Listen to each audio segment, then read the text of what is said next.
ಎಲ್ರಿಗೂ ನಮಸ್ಕಾರ. ಭೈರಪ್ಪನವರ ಕಾದಂಬರಿಗಳಲ್ಲಿ ಸಾಮಾಜಿಕ ಒಳನೋಟ ಅನ್ನೋದು ಕೊಟ್ಟಿರುವಂಥ ವಿಷಯ. ನಮ್ಮ ಸಂಗಡ ಇರುವವರು ಡಾಕ್ಟರ್ ಜಿ.ಬಿ. ಹರೀಶ್ ಅವರು. ಕನ್ನಡದಲ್ಲಿ ಇಂದು ಒಂದು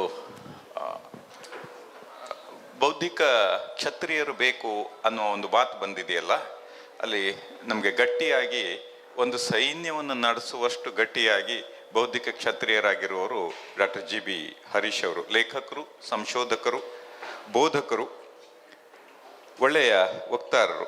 ಭಾರತೀಯ ದರ್ಶನಗಳು, ತತ್ವಶಾಸ್ತ್ರ, ಇತಿಹಾಸ, ಅಧ್ಯಾತ್ಮ, ಸಾಹಿತ್ಯ ಈ ವಿಷಯಗಳಲ್ಲಿ ಪರಿಣತಿ ಮತ್ತು ಅಧ್ಯಯನ, ಬೋಧನ ಮಾಡ್ತಾ ಇದ್ದಾರೆ. ಅವರ ಮಾತಿನಲ್ಲೇ ಹೇಳೋದಿದ್ರೆ ಅವರು ಪ್ರಾಕ್ಟೀಸಿಂಗ್ ಫಿಲಾಸಫರ್. ಒಂದೇ ಮಾತರಂ ಪಾಠಶಾಲಾ ಅಂತ ಒಂದು ಆನ್ಲೈನು ಇದನ್ನು ನಡೆಸ್ತಾರೆ. ಅದರಲ್ಲಿ ಭಾರತೀಯ ಜ್ಞಾನ ಪರಂಪರೆ, ಇತಿಹಾಸ, ಭಾರತೀಯ ವಿವೇಕ, ವಿಸ್ಡಮ್ ಅವುಗಳ ಕುರಿತು ಪಾಠ ಮಾಡ್ತಾರೆ. ನನಗೆ ಕೆಲವರು ಸಿಕ್ಕ ಹೇಳ್ತಾರೆ, ಬೇಂದ್ರೆ ಕವಿತೆಗಳ ಕುರಿತು ಇವತ್ತು ಕನ್ನಡದಲ್ಲಿ ಬಹಳ ಅರ್ಥಪೂರ್ಣವಾಗಿ ಅದನ್ನು ವಿಶ್ಲೇಷಣೆ ಮಾಡುವವರು ಡಾಕ್ಟರ್ ಜಿ.ಬಿ. ಹರೀಶ್ ಅವರು ಅಂತ. ಹಾಗಾಗಿ ಅವರನ್ನು ನಾನು ಒಟ್ಟಾರೆಯಾಗಿ ಸಾಂಸ್ಕೃತಿಕ ವಕ್ತಾರ ಅಂತ ಕರಿತೇನೆ. ಅವರಿಗೆ ಈ ಸಂವಾದಕ್ಕೆ ಸ್ವಾಗತವನ್ನು ಹೇಳ್ತೇನೆ. ಈ ಸಾಮಾಜಿಕ ಒಳನೋಟಗಳು ಅಂದ್ರೆ ಏನು, ಅದು ಹೇಗೆ ಗ್ರಹಿಸಬೇಕು ಅನ್ನೋದ್ರ ಬಗ್ಗೆ ಕೆಲವು ಮಾತುಗಳನ್ನಾಡಿ ಅವರಿಗೆ ನಾನು ಈ ವೇದಿಕೆಯನ್ನು ಬಿಟ್ಟು ಕೊಡ್ತೇನೆ. 2008ರಲ್ಲಿ ಧಾರವಾಡದಲ್ಲಿ ಸಂಸ್ಕಾರ ಭಾರತೀಯ ಒಂದು ಶಾಖೆಯನ್ನು ಉದ್ಘಾಟನೆ ಮಾಡಬೇಕು ಅಂದಾಗ ನಾವು ಭೈರಪ್ಪನವರನ್ನು ಕರೆದಿದ್ವಿ.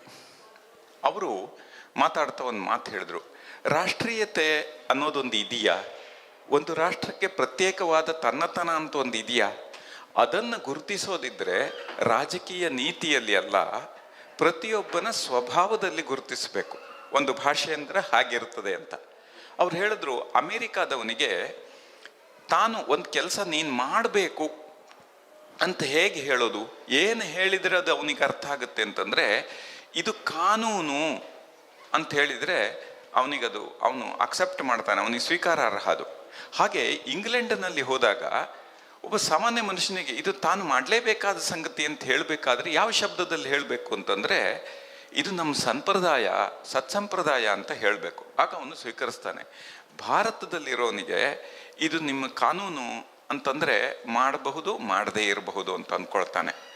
ಆದರೆ ಇದು ನಿನ್ನ ಧರ್ಮ ಅಂತ ಹೇಳಿದಾಗ ಅವನಿಗೆ ಅರ್ಥ ಆಗುತ್ತೆ, ಇದು ನನ್ನ ಕರ್ತವ್ಯ ಅಂತ. ಹಾಗೆ ಭಾರತದ ರಾಷ್ಟ್ರೀಯತೆ ಅನ್ನೋದು, ಭಾರತದ ಸ್ವಭಾವ ಅನ್ನೋದು ಯಾವುದು ಅಂತ ಕೇಳಿದರೆ ಅದು ಧರ್ಮ. ಧರ್ಮ ಅಂದರೆ ಮತ ಅಲ್ಲ, ಅದೊಂದು ಮತ್ತೆ ಹೇಳಬೇಕಾದಂಥದ್ದು. ಈ ಒಳನೋಟಗಳು ಅಂದರೆ ಇದು.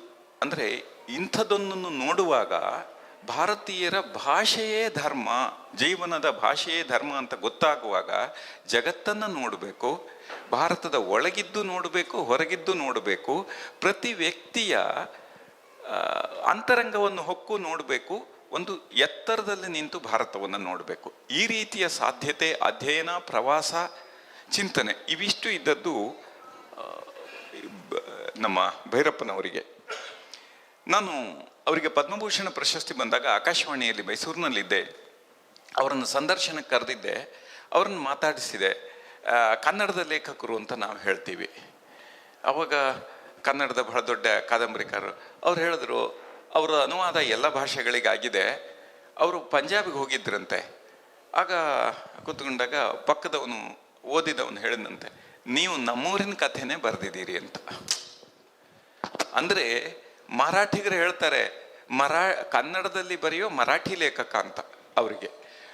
ಅಂದರೆ ಅದರಲ್ಲಿ ಒಂದು ವಿಶೇಷವನ್ನು ಅವ್ರು ಹೇಳೋದು, ನಾವು ನಮ್ಮೂರಿನ ಕಥೆನೇ ಬರೆದ್ರು, ನಾನು ಹಾಸನದ ಕಥೆನೇ ಬರೆದ್ರೂ ಕೂಡ ಅದು ಮನುಷ್ಯನ ರಾಗದ್ವೇಷಗಳು, ಮನುಷ್ಯನ ಸ್ವಭಾವ, ಅವನು ಈ ಬದುಕಿನಲ್ಲಿ ಪಡೆದ ಸಂಸ್ಕಾರಗಳು, ಅದಕ್ಕೆ ಅವನ ಸ್ಪಂದನ, ಇದನ್ನು ಬರೆದಾಗ ಭಾರತದ ಪ್ರತಿ ಊರಿಗೂ ಅದು ಅನ್ವಯಿಸ್ತದೆ.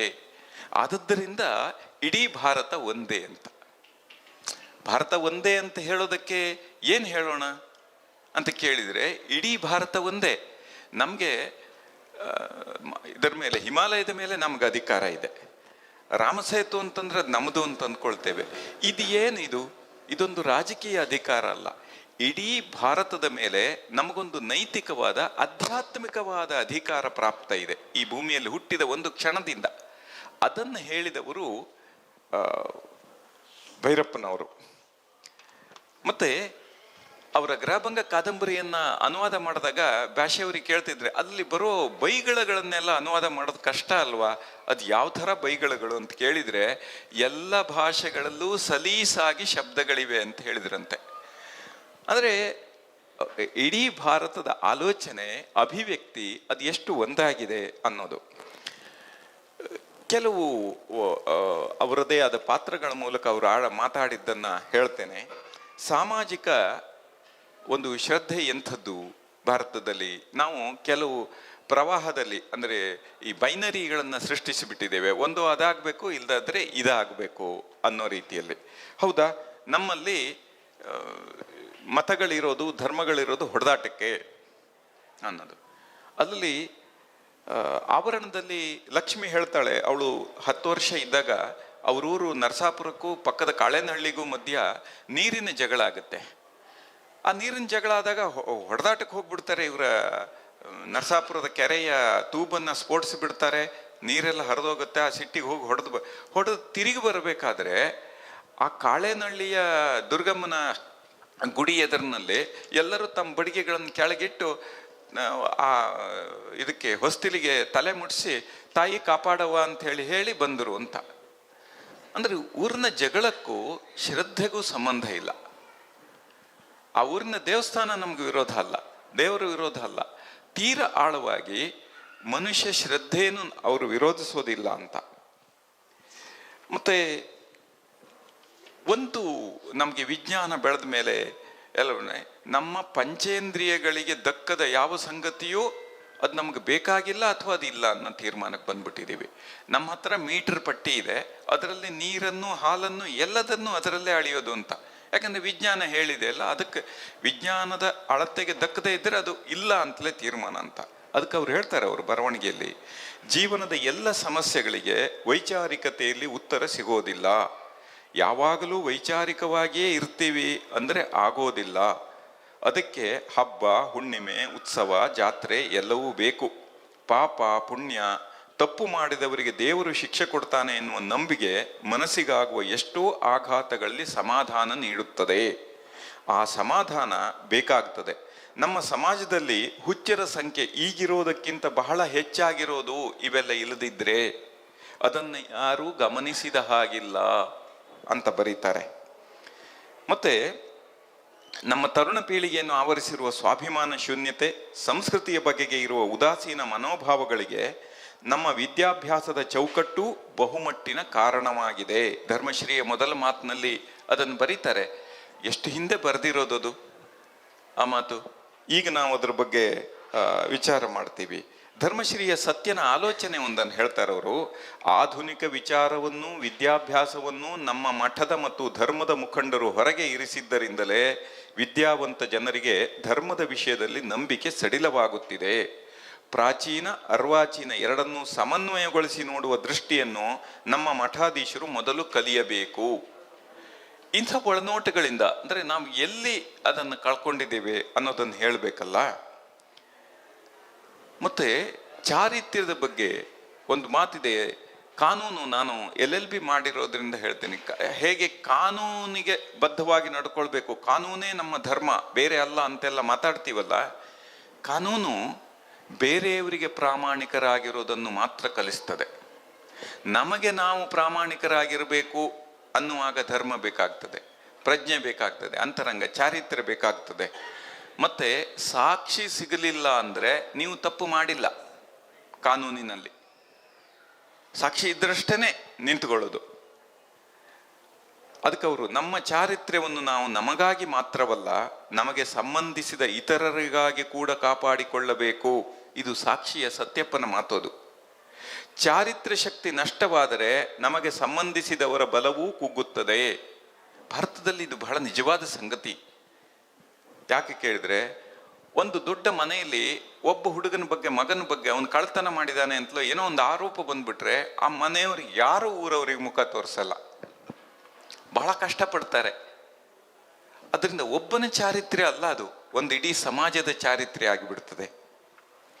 ಮತ್ತು ಇನ್ನೊಂದು ಒಂದು ನಿರಾಶಾದಾಯಕ ಸಂಗತಿ, ನಮ್ಮ ಜನ ಭ್ರಷ್ಟರು, ನೀಚರು, ಇಲ್ರಿ ಏನಾಗೋದಿಲ್ಲ ಅಂತ ಹೇಳೋದಿಲ್ಲ. ಅದಕ್ಕೆ ಅವರು ಸತ್ಯಪ್ಪ ಸಾಕ್ಷಿಯಲ್ಲಿ ಇನ್ನೊಂದು ಮಾತು ಹೇಳ್ತಾನೆ, ನಮ್ಮ ಜನಗಳು ಭ್ರಷ್ಟರು, ನೀಚರು, ಆದರೆ ಉತ್ತಮರಾಗುವ ಮೂಲ ಗುಣಗಳು ಅವರಲ್ಲಿವೆ. ಉತ್ತಮರಾಗದೆ ತಾವು ಮೇಲೆ ಬರುಲ್ಲ ಅನ್ನೋ ತಿಳುವಳಿಕೆಯನ್ನು ಅವರಲ್ಲಿ ಬೆಳೆಸಿದರೆ ಉತ್ತಮತೆ ಎಂದರೆ ಏನು, ಮೇಲೆ ಬರೋದು ಅಂದ್ರೆ ಏನು ಅನ್ನೋ ವಿವರಗಳನ್ನು ಆಮೇಲೆ ಹೇಳಬಹುದು. ಅಂದ್ರೆ ಜನರಲ್ಲಿ ವಿಶ್ವಾಸ ಇದೆ, ಜನ ಇದ್ದಾರೆ ಅಂತ ಕಾಣ್ತದೆ, ಇದು ಒಳ್ಳೆಯದು ಅಂತ ಹೇಳಿದರೆ ಆಗ್ತದೆ ಅಂತ. ರಾಷ್ಟ್ರ ರಾಜಕೀಯದ ಕುರಿತು ಕೂಡ ಧರ್ಮಶ್ರೀಯ ಸತ್ಯ ಹೇಳ್ತಾನೆ, ರಾಷ್ಟ್ರವೆಂಬುದು ಕೇವಲ ರಾಜಕೀಯ ಅನುಕೂಲತೆಗೋಸ್ಕರ ಮಾಡಿಕೊಂಡ ಒಂದು ಚಚ್ಚೌಕದ ಹಿಡುವಳಿ ಅಲ್ಲ ಅನ್ನೋದು. ಈ ಜನರ ಬಗ್ಗೆ ಹೇಳಬೇಕಾದ್ರೆ, ಜೇನು ಬಿಚ್ಚಿದವನು ಕೈ ನೆಕ್ಕಿಕೊಳ್ಳದೆ ಇರ್ತಾನ ಎಂಬ ಮಾತನ್ನು ಇಡೀ ಜನಾಂಗ ಒಪ್ಪಿಕೊಂಡಿರುವಾಗ ಲಂಚ, ಋಷಿವತ್ತು, ಭ್ರಷ್ಟತೆ, ಸ್ವಜನ ಪಕ್ಷಪಾತ ಮೊದಲಾದವುಗಳನ್ನ ನೈತಿಕ ಅಪರಾಧವೆಂದು ಪರಿಗಣಿಸುವುದು ಹೇಗೆ? ನಮ್ಗೆ ಭ್ರಷ್ಟತೆಯನ್ನು ಅಷ್ಟಷ್ಟಾಗಿ ಸಿಲುಕಿಸ್ಬಿಟ್ಟಿದ್ದೀವಿ ಅಂತ ತಂತುವಿನ ರವೀಂದ್ರ ಹೇಳುವ ಮಾತು ಇದು. ಹಾಗೆ ಬಹಳ ಮುಖ್ಯವಾಗಿ ಭಾರತದಲ್ಲಿ ನಡೆದಿರೋದು ಒಂದು ಬೆಳವಣಿಗೆ ಹೇಗಿದೆ ಅಂದರೆ, ಬೇಡ ವಾಲ್ಮೀಕಿ ಅನ್ನಿಸ್ಕೋಬೇಕು, ಇದು ದಾಟುವಿನ ವೆಂಕಟೇಶನ ಮಾತು, ಇದು ಬಹಳ ಹಿಂದಿನ ಕಾದಂಬರಿಗೆ ಬಂದಿದ್ದು. ಕುರುಬ ಕಾಳಿದಾಸನಾಗಬೇಕು, ಆಚಾರ್ಯ ವಿಶ್ವಕರ್ಮನಾಗಬೇಕು ಅನ್ನೋ ಆಶೆ ಪ್ರಯತ್ನ ಎಲ್ಲ ಕಡೆಯಲ್ಲೂ ನಡೀತಿದೆ. ನೀನು ಬ್ರಹ್ಮರ್ಷಿ ಆದೆ ಅಸ್ತು ಅಂತ ವಸಿಷ್ಠರ ಕೈಲಿ ಅಲ್ಲವೇ ವಿಶ್ವಾಮಿತ್ರ ಕೂಡ ಪ್ರಯತ್ನ ಮಾಡಿದ್ದು ಅನ್ನೋದು ಇದೆಯಲ್ಲ, ಇದು ಇದೆ. ಈಗ ನಮಗೆ ಬಹಳ ಗೊತ್ತಿದೆ, ನಾವು ಹಿಂದೂಗಳಲ್ಲ, ನಾವು ವೀರಶೈವರಲ್ಲ, ನಾವು ಪ್ರತ್ಯೇಕ ಅಂತ ಹೇಳಿಕೊಳ್ಳುವ ಬಹಳ ದೊಡ್ಡ ಒಂದು ವಾದವನ್ನು ಸೃಷ್ಟಿ ಮಾಡ್ತಾ ಇದ್ದಾರಲ್ಲ. ಆದರೆ ಅದೇ ಸಮಾಜದಲ್ಲಿ ಬಸವೇಶ್ವರ, ಅಕ್ಕಮ್ಮ, ಸಿದ್ದರಾಮ ಅನ್ನೋ ಹೆಸರುಗಳು ನಿಮ್ಗೆ ಈಗ ಹೊಸ ಹುಡುಗರಲ್ಲಿ ಸಿಗೋದಿಲ್ಲ. ಅವರೆಲ್ಲ ಬೇರೆ ಹೆಸರುಗಳನ್ನೇ ಇಟ್ಕೊಳ್ತಾ ಇದ್ದಾರೆ. ಮಾನ್ವಿ, ತಾನ್ವಿ, ಸಾನ್ವಿ ಅನ್ನುವಂಥ ಹೆಸರುಗಳು, ಬೇರೆ ಹೆಸರುಗಳಲ್ಲಿ ತಮ್ಮನ್ನ ಪ್ರಶಾಂತ, ಪ್ರಕಾಶ ಅಂತ ಹೀಗೆ ಕರ್ಕೊಡ್ತಾರೆ. ಅಂದರೆ ರಾಜಕೀಯವಾದ ಒಂದು ವಾದಗಳು ಬೇರೆ, ಸಾಮಾಜಿಕವಾದ ರೀತಿ ಅದು ಬೇರೆ ಆಗ್ತದೆ. ಇದರಲ್ಲಿ ಬಹಳ ಮುಖ್ಯವಾಗಿ ಗಮನಿಸಬೇಕಾದದ್ದು, ಎಲ್ಲ ಸಮಾಜಗಳು ಕೂಡ ತಮಗೊಂದು ಆಧ್ಯಾತ್ಮಿಕ ಪುರುಷ, ಒಂದು ಪುರಾಣ ಬೇಕು ಅಂತ ಹೇಳ್ತಾ ಇದ್ದಾರಲ್ಲ, ಅದನ್ನು ಅಷ್ಟು ಮೊದಲು ಅಂದರೆ ನಾವು ಭಾರತದ ಅಧ್ಯಾತ್ಮದ ಸಂಗಡ ಜೋಡಿಸಿಕೊಳ್ಳಬೇಕು ಅನ್ನುವ ಹಸಿವೆ ಎಲ್ಲರಿಗೆ ಇದೆ. ಅದನ್ನು ಅವರು ಬಹಳ ಮೊದಲೇ ಹೇಳಿದ್ದಾರೆ. ಇನ್ನೊಂದು ಬಹಳ ದೊಡ್ಡ ಮೌಲ್ಯ ನಮ್ಮಲ್ಲಿ ದಾಂಪತ್ಯ. ಅದಕ್ಕೆ ದೂರ ಸರಿದರು ಮೊದಲ ಕಾದಂಬರಿಗಳಲ್ಲಿ ಬರೋದು. ಆನಂದ ಹೇಳ್ತಾನೆ, ಇವತ್ತು ನಾವು ಬಹಳ ಪ್ರಚಲಿತವಾಗಿ ಇದು ಅಷ್ಟ ಇಷ್ಟ ಹಂಚಿಕೊಳ್ಳೋದು ಹೇಗೆ ಅನ್ನೋದ್ರಲ್ಲಿದ್ದಾಗ, ಸಮಾನತೆಯು ದ್ವಿತ್ವವನ್ನು ಧ್ವನಿಸುತ್ತದೆ, ಆದರೆ ದಾಂಪತ್ಯದ ಗುರಿ ಇರುವುದು ಏಕತೆಯ ಕಡೆಗೆ. ಸಮಾನತೆ ಎಂಬುದು ರಾಜಕೀಯದ ಕಲ್ಪನೆ, ಅದನ್ನು ಸಂಸ್ಕಾರಕ್ಕೆ ಅನ್ವಯಿಸಿದರೆ ಗ್ರಹವು ರಾಜಕೀಯ ರಣರಂಗವಾದೀತು ಅಂತ. ಇದು ನಮ್ಮಲ್ಲಿ ಬಹಳ ಸಹಜವಾಗಿದೆ. ನಾವು ಮನೆಯಲ್ಲಿ ಮಾತಾಡುವಾಗ ತರ್ಕವನ್ನು ಬಳಸೋದಿಲ್ಲ. ಯಾಕಂದ್ರೆ ನಾವು ಒಂದು ಶಬ್ದ ಹೇಳಿದ್ರೆ ಇದನ್ನವರಿಗೆ ತಿಳಿಯುತ್ತದೆ. ಈ ಸಮಾನತೆ ಅಲ್ಲ, ಸಾಮರಸ್ಯ ಅನ್ನೋ ಸಂಗತಿಯನ್ನ ಎಷ್ಟು ಚೆನ್ನಾಗಿ ಅವರು ಹೇಳಿದ್ದಾರೆ. ಇದೊಂದು ಈಗ ನಾವು ಮಾತಾಡ್ತಾ ಇದ್ದೇವೆ, ನಮಗೆ ಸಂಸಾರ ಸಾಕು, ಸಂತಾನ ಬೇಡ, ಇಲ್ಲ ಸಂಘ ಸಾಕು, ಸಂಸಾರ ಬೇಡ, ಲಿವಿಂಗ್ ಟುಗೆದರ್ ಸಾಕು ಅನ್ನೋ ಮಾತನ್ನ. ಆದರೆ 65ರಲ್ಲಿ ಅವರು ವಂಶವೃಕ್ಷ ಬರೆದಾಗ, ಪ್ರಾಚೀನ ಕಾಲದಲ್ಲಿ ಗೃಹಸ್ಥ ಧರ್ಮಕ್ಕಾಗಿ, ವಂಶೋದ್ಧಾರಕ್ಕಾಗಿ ವಿವಾಹ ಅನ್ನೋ ಕಲ್ಪನೆ ಇತ್ತು. ಈಗ ಮೊದಲಿನ ದೃಷ್ಟಿ ಸ್ವಲ್ಪ ಮಟ್ಟಿಗೆ ಉಳಿದಿದ್ದರೂ ಎರಡನೇ ಅಂಶವು ಮುಖ್ಯ ಧ್ಯೇಯವಾಗಿಲ್ಲ, ಅಂದರೆ ವಂಶೋದ್ಧಾರ ಎನ್ನುವ ಕಲ್ಪನೆ ಇತ್ತೀಚೆಗೆ ತನ್ನ ಶಕ್ತಿಯನ್ನು ಕಳೆದುಕೊಳ್ಳುತ್ತಿದೆ. 1965ರಲ್ಲಿ ಬರೆದಿದ್ದಾರೆ. ಈಗ ನಮಗದು ಬಹಳ ಪ್ರಚಲಿತ ಅನ್ನೋ ಹಾಗೆ ನಮ್ಮ ಎಲ್ಲರ ಗಮನ. ಅಂದರೆ ಒಂದು ಕ್ರಾಂತದರ್ಶಿ ಅಂತಂದ್ರೆ ಮುಂದಾಗೋದನ್ನು, ಹೀಗಿದೆ ಅನ್ನೋದನ್ನು ಕಂಡು ಹಿಡಿಯುವವರ ಕ್ರಮ ಎಂಥದ್ದು ಅಂದು.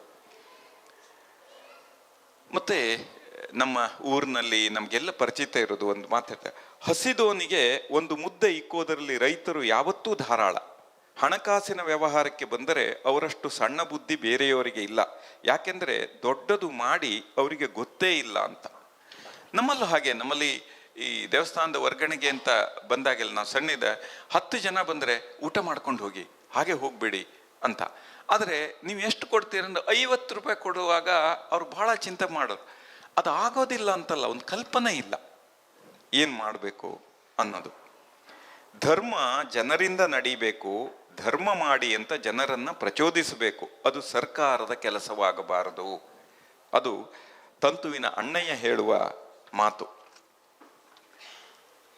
ಇನ್ನು ತತ್ವಜ್ಞಾನ ಅನ್ನೋದು ಯಾರೋ ಕೆಲವರದ್ದು, ಉಳಿದಿದ್ದೆಲ್ಲ ಹೇರಿದ್ದು ಉಳಿದವರಿಗೆ ಅಂತ ಒಂದು ಪ್ರಚಲಿತವಾದ ಇದನ್ನು ತಂದಿದ್ದಾರೆ. ಆದರೆ ನಾನು ಆಕಾಶವಾಣಿಯಲ್ಲಿ ಕೆಲಸ ಮಾಡುವಾಗ ಹರದೇಶಿ ನಾಗೇಶಿ ಅನ್ನುವ ಇದನ್ನು ರೆಕಾರ್ಡ್ ಮಾಡಬೇಕಾದ್ರೆ ಗೀಗಿ ಪದದಲ್ಲಿ ಗಂಡು ಹೆಚ್ಚು ಹೆಣ್ಣೆಚ್ಚು ಅನ್ನುವಂಥ ವಾದ ಪ್ರಾರಂಭ ಆಗುತ್ತೆ. ಗಂಡು ಹೆಣ್ಣು ಅನ್ನೋದು ಹೇಗೆ ಅಂತ, ಕಡೆಗೆ ಅದು ಎಲ್ಲಿಗೆ ಹೋಗುತ್ತದೆ ಅಂದರೆ ಆಕಾಶಾತ್ ವಾಯು, ವಾಯುರಗ್ನಿ ಅಗ್ನಿರಾಪಹ ಅಂತ ನಾವು ಆ ಕಡೆಯಿಂದ ಬರ್ತೀವಲ್ಲ, ಇಲ್ಲಿಂದ ಭೂಮಿ ಹೆಣ್ಣೋ ಗಂಡೋ, ನೀರು ಹೆಣ್ಣೋ ಗಂಡೋ, ಅಲ್ಲಿಂದ ಹೋಗಿ ಹೋಗಿ ಹೋಗಿ ಆಕಾಶಕ್ಕೆ ಹೋಗಿ ಅದಕ್ಕಿಂತ ಮೊದಲೇನಿತ್ತು ನಿರಾಲಂಬ, ನಿರಾಲಂಬ ಅಂತ ಹಾಡ್ತಾರೆ. ಒಬ್ಬ ಗೀಗಿ ಪದದವನು ಹಾಡೋವನಿಗೆ ಕೂಡ ಅಧ್ಯಾತ್ಮದ ಅತ್ಯಂತ ಎತ್ತರದ ಸ್ಥಾಯಿ ಏನು ಅನ್ನೋದು ಗೊತ್ತಿತ್ತು ಅಂತ. ಅದಕ್ಕೆ ತಬಲಿ ನೀನಾದೆ ಮಗನೆಯಲ್ಲಿ ಒಂದು ಮಾತು ಕಾಳಿಂಗ ಹೇಳ್ತಾನೆ, ಕಾಳಿಂಗ ಗೌಡ, ಅಜ್ಜ ಕಾಳಿಂಗ. ಪ್ರತಿಯೊಬ್ಬ ಗಂಡಸು ಗೊಲ್ಲಗೌಡನೆ, ಪ್ರತಿಯೊಬ್ಬ ಹೆಂಗಸು ಗೊಲ್ಲತಿಯೇ. ಗೋಪೂಜೆ ಮಾಡುವವಳೇ ಗೊಲ್ಲತಿ, ಗೋಪಾಲನೆ ಮಾಡುವವನೇ ಗೊಲ್ಲ. ಮಹಾ ಋಷಿಮುನಿಗಳೆಲ್ಲರೂ ಗೋಪಾಲನೆ ಮಾಡುತ್ತಿದ್ದಾರೆ, ಋಷಿ ಪತ್ನಿಯರು ಗೋಪೂಜೆ ಮಾಡುತ್ತಿದ್ದರು, ಅವರು ಗೊಲ್ಲರಲ್ಲವೇನು ಅಂತ. ಎಷ್ಟು ಸಹಜವಾಗಿ ಮಾನಬಿಂದುಗಳು, ಗೋವು, ನೀರು, ಇವೆಲ್ಲ ಭೂಮಿಯಲ್ಲ, ಅದರ ಬಗ್ಗೆ ಹೇಳುವಂತಹ ಮಾತು. ಇನ್ನೊಂದು ನಮ್ಗೆಲ್ಲರಿಗೂ ಗೊತ್ತಿದೆ, ಎಷ್ಟು ಸಹಜವಾಗಿ ಬರುತ್ತೆ ಅಂದರೆ, ಸಾಲ ಮಾಡಿದವನು ನಾನು ಈ ಜನ್ಮದಲ್ಲಿ ಆಗದಿದ್ದರೆ ಮುಂದಿನ ಜನ್ಮದಲ್ಲಾದರೂ ನಿನ್ನ ಸಾಲ ತೀರಿಸ್ತೀನಿ ಅನ್ನೋ ಮಾತು ತುಂಬ ಸಹಜವಾಗಿ ಬರ್ತದೆ. ಇರ್ಮೇಲೆ ಮನುಷ್ಯ ತಾನು ಮಾಡಿದ ಕರ್ಮಕ್ಕೆ ತಾನೇ ಹೊಣೆ, ಕರ್ಮ ಫಲವನ್ನು ಭೋಗಿಸಿಯೇ ತೀರಿಸುವ, ಪ್ರಾಯಶ್ಚಿತ್ತದಿಂದ ತೊಡೆದುಕೊಳ್ಳುವ. ಅಂದರೆ ಈಶ್ವರ, ನ್ಯಾಯಾಧೀಶ, ಯಮಧರ್ಮ ಮೊದಲಾದವರು ಶಿಕ್ಷೆಯನ್ನು ಕೊಡಲಿ, ಅದುವರೆಗೆ ನಾನು ಸ್ವತಂತ್ರ ಎಂದು ಭಾವಿಸದೆ ತನ್ನ ತಪ್ಪನ್ನು ತಾನೇ ಗ್ರಹಿಸಿ ತಾನೇ ಶಿಕ್ಷೆ ಕೊಟ್ಟುಕೊಂಡು ಶುದ್ಧನಾಗುವವನೇ ನೈತಿಕ ಶಕ್ತಿಯುಳ್ಳ ವ್ಯಕ್ತಿ. ನೈತಿಕ ಶಿಥಿಲತೆಯ ಹೊಣೆಯನ್ನು ಜ್ಞಾನಾಜ್ಞಾನಗಳ ಮೇಲೆ ಹೇರುವುದು ಪಲಾಯನವಾಗುತ್ತದೆ. ಈ ಮಾತನ್ನ ಸಾರ್ಥದ ಕುಮಾರಿಲ ಭಟ್ಟರು ಹೇಳ್ತಾರೆ. ಇಂಥದೊಂದು ಪ್ರಜ್ಞೆ ಭಾರತೀಯರಲ್ಲಿ ಬಹಳ ಸಹಜವಾಗಿರೋದು. ಎಷ್ಟು ಹೊರಗಡೆಯಿಂದ ನಾನು ತಪ್ಪು ಮಾಡಿಲ್ಲ, ಏನೂ ಮಾಡಿಲ್ಲ ಅಂದರೂ ಮನೆಗೆ ಬಂದ ಮೇಲೆ ತಪ್ಪು ಮಾಡಿದ್ದೇನೆ ಅನ್ನೋದು ಕಾಡುತ್ತಲ್ಲ, ಅದು ಅವನನ್ನಷ್ಟೇ ಕಾಡೋದಿಲ್ಲ. ಅವನಿಗೆ ಎಷ್ಟಾಗ್ತದೆ ಅಂತಂದರೆ, ಮಕ್ಕಳಿಗೇನೋ ಆಯಿತು ಅಂತಂದರೆ ಇದು ನನ್ನ ತಪ್ಪಿಂದ ಆಗಿರಬಹುದಾ, ನನಗಿದು ಶಿಕ್ಷೆನಾ ಅನ್ನೋ ಥರ ವಿಚಾರ ಮಾಡ್ತಾನೆ. ಈ ಥರದ್ದೊಂದಿದೆ. ಇನ್ನೊಂದು ಹೇಳಿ ಬಿಡ್ತೇನೆ. ಮತಾಂತರದ ಕುರಿತಾದ ಅದರಲ್ಲಿ ಬಂದಾಗ ಧರ್ಮಶ್ರೀಯಲ್ಲಿ ರಾಚಮ್ಮ ಮತ್ತು ಇಡೀ ಭಾರತವು ಕ್ರೈಸ್ತ ಮತಕ್ಕೆ ಪರಿವರ್ತಿಸಲ್ಪಟ್ಟಿದೆ ಎಂದು ಭಾವಿಸು, ಆಗ ಉಳಿಯುವುದೇನು? ನಮ್ಮ ವೇದ ಉಪನಿಷತ್ತುಗಳು, ನಮ್ಮ ದೇವಾಲಯಗಳು, ಇತರ ಪ್ರಕಾರಗಳ ಕಲೆಗಳು, ನಮ್ಮ ಸಂಸ್ಕೃತಿ, ಇವೆಲ್ಲ ನಿರ್ನಾಮವಾದಂತೆ. ಇದನ್ನು ಎಷ್ಟು ಸಹಜವಾಗಿ ಒಬ್ಳು ಮುಗ್ಧವಾದಂಥ ಒಬ್ಬ ಹೆಣ್ಮಗಳು ಹೇಳಿಬಿಡ್ತಾಳಲ್ಲ, ನಮ್ದೇನು ಉಳಿಯೋದಿಲ್ಲಲ್ಲ ಇಲ್ಲಿ ಅಂತ. ಇತ್ತೀಚೆಗೆ ಒಂದು ಉದಾಹರಣೆ ಹೇಳ್ತೇನೆ. ಕೇಶವ್ ಮೆಶ್ರಾಮ್ ಅನ್ನುವಂಥ ಮರಾಠಿ ಬರಹಗಾರರು ರಾಘವೇಂದ್ರ ಪಾಟೀಲ್ರು ಒಂದು ಲೇಖನದಲ್ಲಿ ಬರೆದ್ರು. ಅವನು ದಲಿತ ಇದದ್ದು ಹೋರಾಟಗಾರೆಲ್ಲ ಊರಿನವರನ್ನೆಲ್ಲ ಒಪ್ಪಿಸಿ ಬೌದ್ಧ ಮತಕ್ಕೆ ಪರಿವರ್ತನೆ ಮಾಡಿಸ್ತಾರೆ. 1 ವರ್ಷ ಆದಮೇಲೆ ತಿರುಗಿ ಊರಿಗೆ ಬರ್ತಾನೆ. ಆಗ ಊರ ಹಿರಿಯರು ಅವನನ್ನು ಹಿಡ್ಕೊಂಡು, ಏನು ಮಾಡಿಬಿಟ್ಟಿಯಪ್ಪ, ನಾವು ಎಷ್ಟೆಲ್ಲ ಹಬ್ಬ ಉತ್ಸವ ಮಾಡಿಕೊಂಡು ಖುಷಿಯಾಗಿದ್ವಿ, ಏನು ಇಲ್ಲದೆ ಇದ್ದಂಗೆ ಮಾಡಿಬಿಟ್ಟಿಯಲ್ಲ ನಮ್ಮನ್ನ ಅಂತ ಕೇಳಿದ್ರಂತೆ. ಅಂದರೆ ಮೇಲ್ನೋಟಕ್ಕೆ ನಮ್ಗೆ ಒಂದೊಂದ್ಸಾರಿ ಇದೆಲ್ಲ ಮೂಢನಂಬಿಕೆ, ಇದನ್ನು ಹೇರ್ಬಿಟ್ಟಿದ್ದಾರೆ ಅಂತ. ಆದರೆ ಭಾರತೀಯವಾದ ಮನಸ್ಸು ಸಾಮಾಜಿಕವಾಗಿ ಹೇಗಿದೆ ಇದನ್ನು ತಿಳಿದು ಮಾಡುವಂಥದ್ದು. ಅವರನ್ನೇ ದಸರಾ ಉತ್ಸವಕ್ಕೆ ಅವರು ಉದ್ಘಾಟನೆ ಕರೆದಾಗ ಆಕಾಶವಾಣಿಗೆ ಮಾಡಿಸಿದಾಗ ಹೇಳಿದರು, ಬೇಕು ನಮಗೆ ಉತ್ಸವ, ನಮಗೆಲ್ಲ ಬೇಕು, ಅದಿಲ್ಲದೆ ಇದ್ದರೆ ನಾವು ಖುಷಿಯಾಗಿರ್ಲಿಕ್ಕೆ ನಮ್ಗೆ ತಿಳಿಯೋದಿಲ್ಲ ಅಂತ. ಮತ್ತು ಒಂದು ಜಾತ್ರೆ ಆದಾಗ ಎಲ್ಲರೂ ಸೇರಿಬಿಡ್ತೀವಿ. ಇದು ನಮ್ಮ ಸಾಮರಸ್ಯದ ಮೂಲ.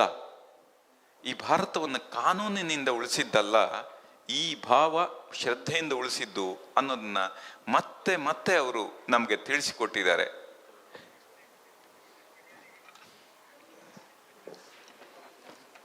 ನಮಸ್ಕಾರ. ತುಂಬ ಒಳ್ಳೆ ಪೀಠಿಕಾ ರೂಪದ ಭೈರಪ್ಪನವರ ಸಾಹಿತ್ಯದ ಮೊದಲನೇ ಕೃತಿಯಿಂದ ಕೊನೆಯ ಕೃತಿ ತನಕದ ಒಂದು ಚಲನೆಯನ್ನು ಹಿರಿಯ ಕಲಾವಿದರು ಸ್ನೇಹಿತರು ಆದ ಶ್ರೀಯುತ ದಿವಾಕರ್ ಹೆಗಡೆ ಅವರು ಹೇಳಿದ್ದಾರೆ. ಆಕಾಶವಾಣಿಯಲ್ಲಿದ್ದಂಥ ಅವರಿಗೆ ಚೆನ್ನಾಗೇ ಗೊತ್ತಿರುವಂಥದ್ದು, ಆಕಾಶವಾಣಿನಲ್ಲಿ ಭಾಷೆ ಬಿಟ್ಟರೆ ಏನೂ ಇಲ್ಲ, ಅಂದರೆ ಕಂಠ. ಆ ಕಲಾವಿದ ಅಥವಾ ನ್ಯೂಸ್ ಓದಲಿ ಅಥವಾ ನಾಟಕ ಮಾಡಲಿ, ಕಂಠ. ಹಾಗೆ ಸಾಹಿತ್ಯದಲ್ಲಿ ನಮಗೆ ಏನೆಲ್ಲ ಚರ್ಚೆ ಮಾಡಿದ್ರು, ಸಾಮಾಜಿಕ ಮೌಲ್ಯ, ರಾಜಕೀಯ, ಅಧ್ಯಾತ್ಮ, ಏನು ಬೇಕಾದರೂ ನಾವು ಸೆಮಿನಾರು ಅಥವಾ ಈ ಥರ ಡಿಸ್ಕಷನ್ ಮಾಡಿದ್ರು ಭೈರಪ್ಪನಂತವ್ರು ಕೂತು ಒಂದು ಹಾಳೆಯಲ್ಲಿ ಬರಿಬೇಕಾದ್ರೆ ಒಂದು ಪೆನ್ನು ಒಂದು ಹಾಳೆ ಅಷ್ಟೇ.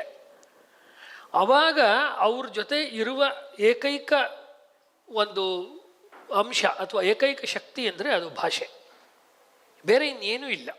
ಸಂಗೀತದಲ್ಲಾದರೆ ನೀವು ನಾದವನ್ನು ತರಬಹುದು, ಅದರಲ್ಲಿ ನೀವು ಆಲಾಪನೆ ಮಾಡ್ಬೋದು, ಉಠಾವ್ ಅಂತಾರೆ ಹಿಂದೂಸ್ತಾನಿಯಲ್ಲಿ, ಉಠಾವ್ ಮಾಡ್ಬೋದು, ಕೊನೆಗೆ ಅದನ್ನು ಮುಕ್ತಾಯ ಮಾಡ್ಬೋದು, ಒಂದು 3 ಸರ್ತಿ ಆವರ್ತ ಮಾಡಿ ತಿಲ್ಲಾನ ಮಾಡ್ಬೋದು. ಕಾದಂಬರಿಯಲ್ಲಿ ನೀವು ತಿಲ್ಲಾನ ಮಾಡೋಕ್ಕಾಗಲ್ಲ. ಎಂದು ಸತ್ಯ ಹೇಳಿದಳು, ಎಂದು ಸತ್ಯ ಹೇಳಿದಳು, ಎಂದು ಸತ್ಯ ಹೇಳಿದಳು ಅಂತ ಕಾದಂಬರಿ ಮುಗಿಸೋಕ್ಕಾಗಲ್ಲ. ಅಂದರೆ ಭೈರಪ್ಪನವ್ರಿಗೆ ಇರುವಂಥ ದೊಡ್ಡ ಸಮಸ್ಯೆ ಏನು ಅಂದರೆ, ತಾವು ಪ್ರೀತಿಸುವ ಸಂಗೀತವನ್ನು ಬಿಟ್ಟು, ಅಂದರೆ ಸಂಗೀತದ ಲ್ಯಾಂಗ್ವೇಜ್ ಇದೆ ಅಲ್ವ, the language of the music Hindustani ಅಂತ ಇಟ್ಕೋಣ. ಅವ್ರಿಗೆ ಕರ್ನಾಟಕ ಸಂಗೀತ ಅಷ್ಟಕ್ಕಷ್ಟೇ. ಹಿಂದೂಸ್ತಾನಿಯನ್ನು ಬಿಟ್ಟು ಬೇರೆ ಭಾಷೆಯಲ್ಲಿ ಅವ್ರು ಕವನ ಬರಿಬೇಕು, ಅಂದರೆ ಇದನ್ನು ಸಾಹಿತ್ಯ ಬರೀಬೇಕು. ಅವರು ಗಂಗೂಬಾಯಿ ಹಾನ್ಗಲ್ ಅವ್ರ ಮನೆಗೆ ಹೋಗಿ ಇಂಟರ್ವ್ಯೂ ಮಾಡಿರೋದಿದೆ, ಭೈರಪ್ಪನವರೇ ಕೂತ್ಕೊಂಡು ಇಂಟರ್ವ್ಯೂ ಮಾಡಿರೋದಿದೆ ಅಲ್ವಾ ವಿನಯ್? ಹಾಗಾಗಿ ಅವ್ರು ಗಂಗೂಬಾಯಿ ಹಾನ್ಗಲ್ ರೀತಿಯ ಒಂದು ಚಲನೆಯನ್ನು ಅವರ ಕಾದಂಬರಿಲಿ ತರೋಕ್ಕಾಗಲ್ಲ. ಯಾಕೆಂದ್ರೆ ಗಂಗೂಬಾಯಿ ಹಾನ್ಗಲ್ಗಾಗಲಿ, ಕುಮಾರ ಗಂಧರ್ವ್ರಿಗಾಗಲಿ, ಅಥವಾ ಇನ್ನೊಬ್ಬರು ಕಲಾವಿದರಿಗಾಗಲಿ, ಉಸ್ತಾದ್ ಯಾರೋ ಕರೀಂ ಖಾನ್ರಿಗಾಗಲಿ, ಅಥವಾ ನಮ್ಮಲ್ಲಿ ಹಾಡುವಂಥ ಬಾಲ್ಮುರಳಿಗಾಗಲಿ, ಪಟ್ಟಮ್ಮಾಳ್ಗಾಗಲಿ ಇಲ್ಲದೇ ಇರುವ ಸಮಸ್ಯೆ ಭೈರಪ್ಪ ಮತ್ತು ಭೈರಪ್ಪನಂಥ ಕಾದಂಬರಿಕಾರರಿಗೆ ಇರುತ್ತೆ. ಒಂದು, ಅವ್ರು ಯಾವ ಶತಮಾನದಲ್ಲಿ ಹುಟ್ಟಿದ್ರು, ಪಟ್ಟಮ್ಮಾಳು ಅಥವಾ ಬಾಲಸುಬ್ರಹ್ಮಣ್ಯ ಎಸ್ ಪಿ ಯವರು, ನಮ್ಮ ಬಾಲ್ಮುರಳಿ ಕೃಷ್ಣ, ಅದೇ ತ್ಯಾಗರಾಜರನ್ನ, ಅದೇ ಪುರಂದರದಾಸರನ್ನ, ಅದೇ ಮುತ್ತುಸ್ವಾಮಿ ದೀಕ್ಷಿತರನ್ನ ಹಾಡ್ತಿದ್ರು. ಅದಕ್ಕೆ ಇರುವ ಸಭೆ ಬೇರೆ, ಅದು ಸಂಗೀತವನ್ನು ಕೇಳುವ ಸಭೆ. ಯಾವಾಗ ಮಾಡರ್ನಿಟಿ ಅಂತ ಬಂತು, ಅದು ಪೇಂಟಿಂಗಲ್ಲಿರ್ಬೋದು ಅಥವಾ ಚಿತ್ರಕಲೆಯಲ್ಲಿರ್ಬೋದು, ಶಿಲ್ಪಕಲೆಯಲ್ಲಿರ್ಬೋದು, ಸಾಹಿತ್ಯದಲ್ಲಿರ್ಬೋದು, ಅಲ್ಲಿ ಬಂದಿದ್ದೇನೆಂದರೆ ಈ ಆಧುನಿಕತೆ ಸೃಷ್ಟಿ ಮಾಡಿರುವಂಥ ಕೆಲವು ನಿಜವಾದ ವಿಚಾರಗಳು ಮತ್ತು ಕೆಲವು ಕಲ್ಪನಾತ್ಮಕ ವಿಚಾರಗಳು. ಆಧುನಿಕತೆ ಒಂದಷ್ಟು ವಿಷಯ ನಿಜವಾದ್ದನ್ನು ಹೇಳಿದೆ. ಈಗ ಟ್ರಾಫಿಕ್ ಜಾಮ್ ಅಂದರೆ, ನಾವು ಬೆಂಗಳೂರಿಂದ ಬರೋರಾದ್ರಿಂದ ನಮಗೆ ದೊಡ್ಡ ಸಮಸ್ಯೆ ಅದೇನೆ. ಟ್ರಾಫಿಕ್ ಜಾಮ್ ಒಂದು ಸುಳ್ಳು ಅಂತ ಹೇಳೋಕ್ಕಾಗಲ್ಲ, ಅದು ಉಂಟು. ಆದರೆ ಇನ್ನೂ ಕಾಲೇಜು ಯೂನಿವರ್ಸಿಟಿಗಳಲ್ಲಿ ಹೇಳುವಂಥ ಅನೇಕ ಕಲ್ಪನೆಗಳಿದೆ ಅಲ್ಲ, ಅದೆಲ್ಲ ಪ್ರೊಫೆಸರ್ಗಳ ತಲೆಯಲ್ಲಿ ಬರ್ತಿರುವಂಥ ಕಾನ್ಸೆಪ್ಟು ಅಷ್ಟೇ, ಅದೇನು ನಿಜವಾದ ಸಮಾಜದಲ್ಲಿಲ್ಲ. ಆ ಸಮಸ್ಯೆ ಸಂಗೀತಗಾರರಿಗಿಲ್ಲ. ಸೋಷಿಯಲ್ ವಿಷಯಗಳನ್ನು, ಅಂದರೆ ನಮ್ಮ ಸಬ್ಜೆಕ್ಟು ಸಾಮಾಜಿಕ ಪ್ರಜ್ಞೆ ಅಂತ ಇರೋದ್ರಿಂದ ಸಾಮಾಜಿಕ ಪ್ರಜ್ಞೆಯನ್ನು ಹೇಳೋದು ಯಕ್ಷಗಾನದಲ್ಲಿ ಸ್ವಲ್ಪ ಬಂದಿದೆ ಇವಾಗ, ಅದ್ರ ಬಗ್ಗೆ ಪರ ವಿರೋಧ ಇದೆ, ಆದರೆ ಸಂಗೀತದಲ್ಲಿ ಇಲ್ಲ ಅದು. ಹೀಗಾಗಿ ಭೈರಪ್ಪನವರ ಭಾಷೆ ಕನ್ನಡ ಭಾಷೆ ಆದ್ರೂ ಅಥವಾ ಕಾದಂಬರಿಗೆ ಬೇಕಾದ ಭಾಷೆ ಆದ್ರೂ ಅವರೇ ರೂಪಿಸ್ಕೊಂಡಿರುವಂಥ ಒಂದು ಮೆಟಾ ಲ್ಯಾಂಗ್ವೇಜ್, ಒಂದು ಭೌಮ ಭಾಷೆ, ಸಂಗೀತದ ಭಾಷೆ. ಭೈರಪ್ಪನವರು ತಾವು ಗ್ರಹಣ ಮಾಡುವ ವಿಷಯವನ್ನು ಸಂಗೀತಾತ್ಮಕವಾಗಿ, ನನ್ನ ಒಂದು ಕಲ್ಪನೆ ಹೇಳ್ತಾ ಇರೋದಷ್ಟೇ, ಚರ್ಚೆ ಮಾಡ್ಬೋದು, ಸಂಗೀತದ ರೂಪದಲ್ಲಿ ತೆಗೆದುಕೊಂಡು, ಅಂದರೆ ಸಂಗೀತ ಹೇಗೆ ಒಂದು ಶುದ್ಧ ಆಲಾಪನೆ ಹೋಗುತ್ತೆ, ಕೊನೆಗೆ ಅದು ಹಾಡು ಮುಗಿಯುತ್ತೆ, ವಾರಗಟ್ಟಲೆ ಅದ್ರ ಗುಂಗು ನಮ್ಮ ಕಿವಿಲಿರುತ್ತೆ ಅಲ್ವಾ, ಅದನ್ನು ಒಂದು ಲೆವೆಲ್ಗೆ ಅವರು ಓದುಗರ ಮಟ್ಟಕ್ಕೆ ತರಬೇಕಾದ್ರೆ ಸಾಮಾಜಿಕ ಅಂಶಗಳನ್ನೆಲ್ಲ ಅವರು ಉಣಬಡಿಸ್ಬೇಕಾಗತ್ತೆ ಅದರಲ್ಲಿ. ಅಂದರೆ ನೀವು ಸೀದಾ ಬರೀ ಅನ್ನ ಸಾರು ಹಾಕೋಕ್ಕಾಗಲ್ಲ, ಸೊತೆಯಲ್ಲಿ ಉಪ್ಪಿನಕಾಯಿ, ಸಂಡಿಗೆ, ಸ್ವಲ್ಪ ಹಪ್ಪಳ. ಶಾಂತರಸಕ್ಕೆ ಬರುವಾಗ ಉಳಿದ ಎಲ್ಲ ರಸಗಳನ್ನು ಸೇರಿಸಿ ಬರಬೇಕದು. ಇದನ್ನ ಭೈರಪ್ಪ ಮಾಡ್ತಾರೆ. ಅಂದರೆ ಯಾರು ಶಾಪಗ್ರಸ್ತ ಗಂಧರ್ವನಾಗಿ ಈ ಭೂಮಿ ಮೇಲೆ ಹುಟ್ಟಿದ್ನೋ, ಅಂದರೆ ಸಂಗೀತವನ್ನು ಹಾಡಕ್ಕೆ ಬರ್ತಿತ್ತು ಅವ್ರಿಗೆ, ಸಂಗೀತದಲ್ಲಿ ಅವರು ಹಾರ್ಮೋನಿಯಂ ಕೂಡ ಅವರು ಅಭ್ಯಾಸ ಮಾಡಿದರು, ಆದರೆ ಸಂಗೀತದ ಕಡೆ ಹೋಗುವ ಮನೋಧರ್ಮಕ್ಕೆ ಸಂಪೂರ್ಣವಾಗಿ ತನ್ನನ್ನು ಅರ್ಪಿಸ್ಕೊಳ್ಳುವ ಸಾಧ್ಯತೆ ಅವರು ಕಂಡುಕೊಳ್ಳಿಲ್ಲ. ಹೀಗಾಗಿ ಅವರಿಗೆ ಸೆಕೆಂಡ್ರಿ ಆಪ್ಷನ್ನು ಕಾದಂಬರಿ. ನಾನೊಂದು ಏನಾದ್ರು ಒಂದು ಮಾತಾಡುವಾಗ ಒಂದು ಥಿಯರಿ ಮಾಡಿ ಹೇಳಬೇಕಲ್ವ, ಥಿಯರೈಸ್ ಮಾಡಿದ್ರೆ ಅದು ಅರ್ಥ ಆಗುತ್ತೆ. ಅವರು 22-23 ಕಾದಂಬರಿ.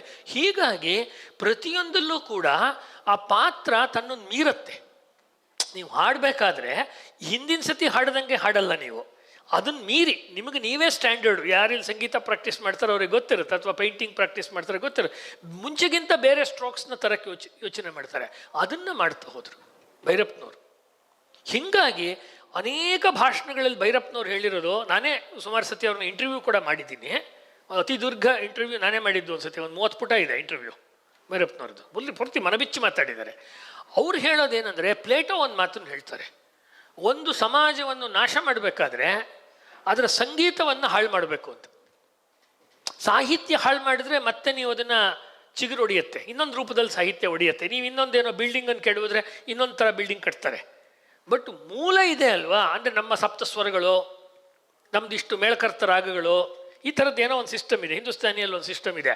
ಇದನ್ನು ನಾವು ಕೆಡುವುದ್ರೆ ಭಾರತೀಯತೆಯನ್ನು ಕೆಡುವುದಂಗಾಗತ್ತೆ. ಅದನ್ನೀಗ TM ಕೃಷ್ಣನ್ ಈ ಥರದವರೆಲ್ಲ ಶುರು ಮಾಡಿದ್ದಾರೆ, ಅವ್ರದ್ದೇ ರೀತಿಯಲ್ಲಿ ಶುರು ಮಾಡಿದ್ದಾರೆ. Let us be very frank, ಅದು ಡಿಬೇಟ್ ಆಗಲಿ, ಅದಕ್ಕೇನಂತೆ. ಅವ್ರು ಶುರು ಮಾಡಿಸಿರೋದು ಇಲ್ಲಿ.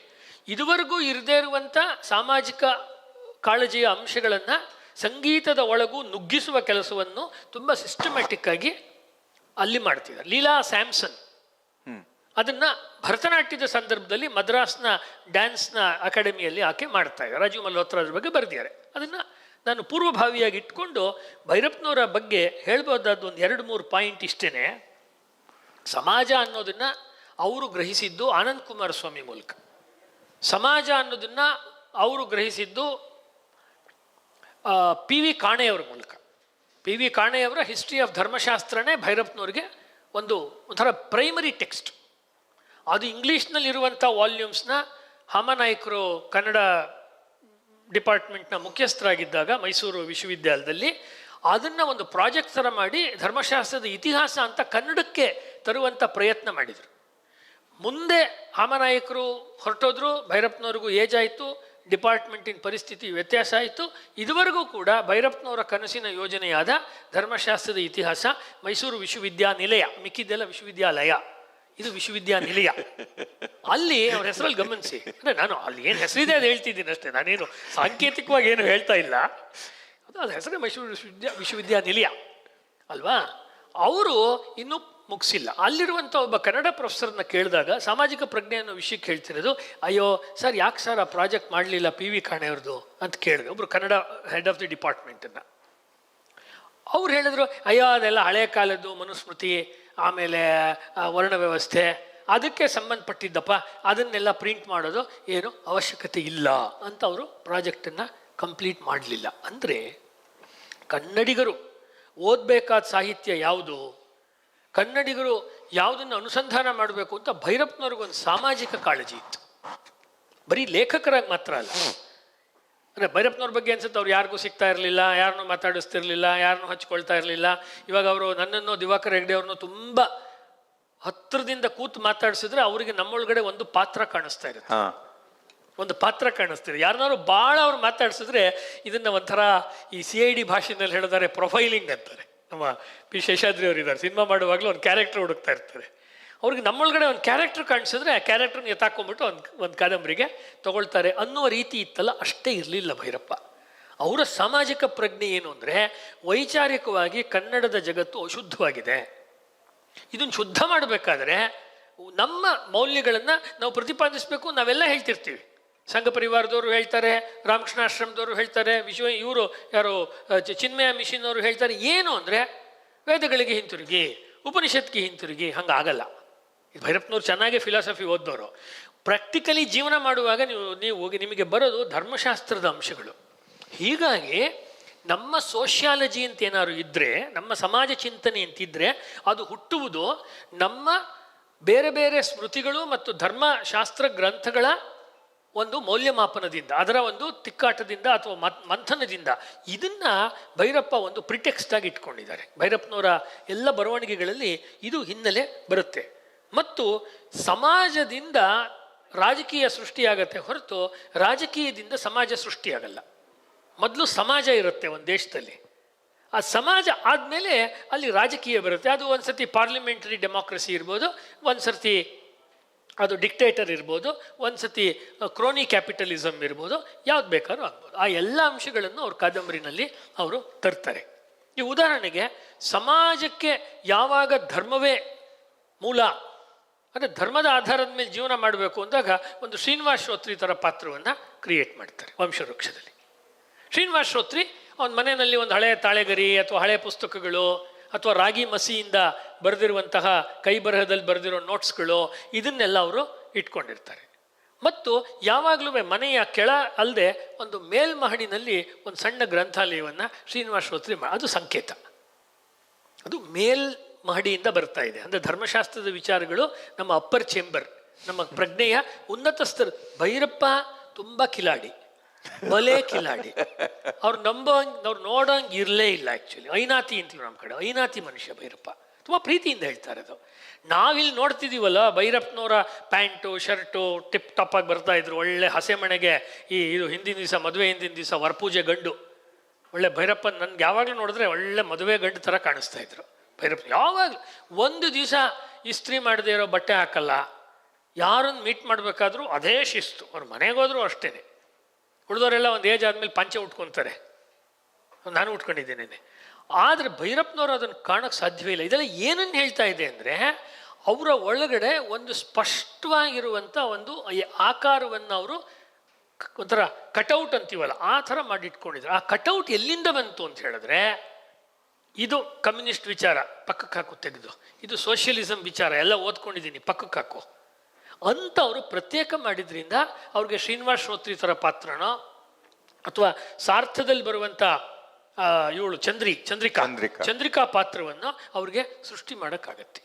ಅಂದರೆ ಯಾವುದನ್ನು ನಾವು ಬಾಯಲ್ಲಿ ಇಂಡಿಯನ್ ವ್ಯಾಲ್ಯೂಸು, ಭಾರತೀಯ ಮೌಲ್ಯ ಅಥವಾ ವಿಶ್ವಾತ್ಮಕ ಮೌಲ್ಯಗಳು ಅಂತ ಹೇಳ್ತಿದ್ದೀವೋ ಅದಕ್ಕೆ ಅವರು ಪಾತ್ರಗಳನ್ನು ಸೃಷ್ಟಿ ಮಾಡೋದಕ್ಕೆ ಆಯಿತು.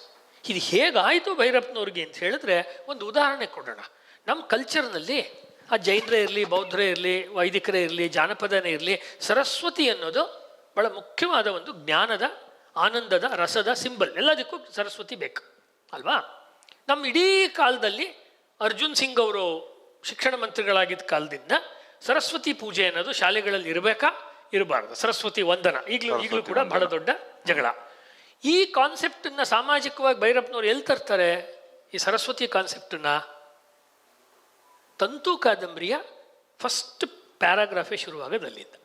ರವೀಂದ್ರ ಪೇಪರ್ ಓದ್ತಿರ್ತಾನೆ, ಅವ್ರ ಹಳ್ಳಿನಲ್ಲಿ ಸರಸ್ವತಿ ವಿಗ್ರಹ ದೇವಸ್ಥಾನದಿಂದ ಕಳುವಾಗಿರುತ್ತೆ.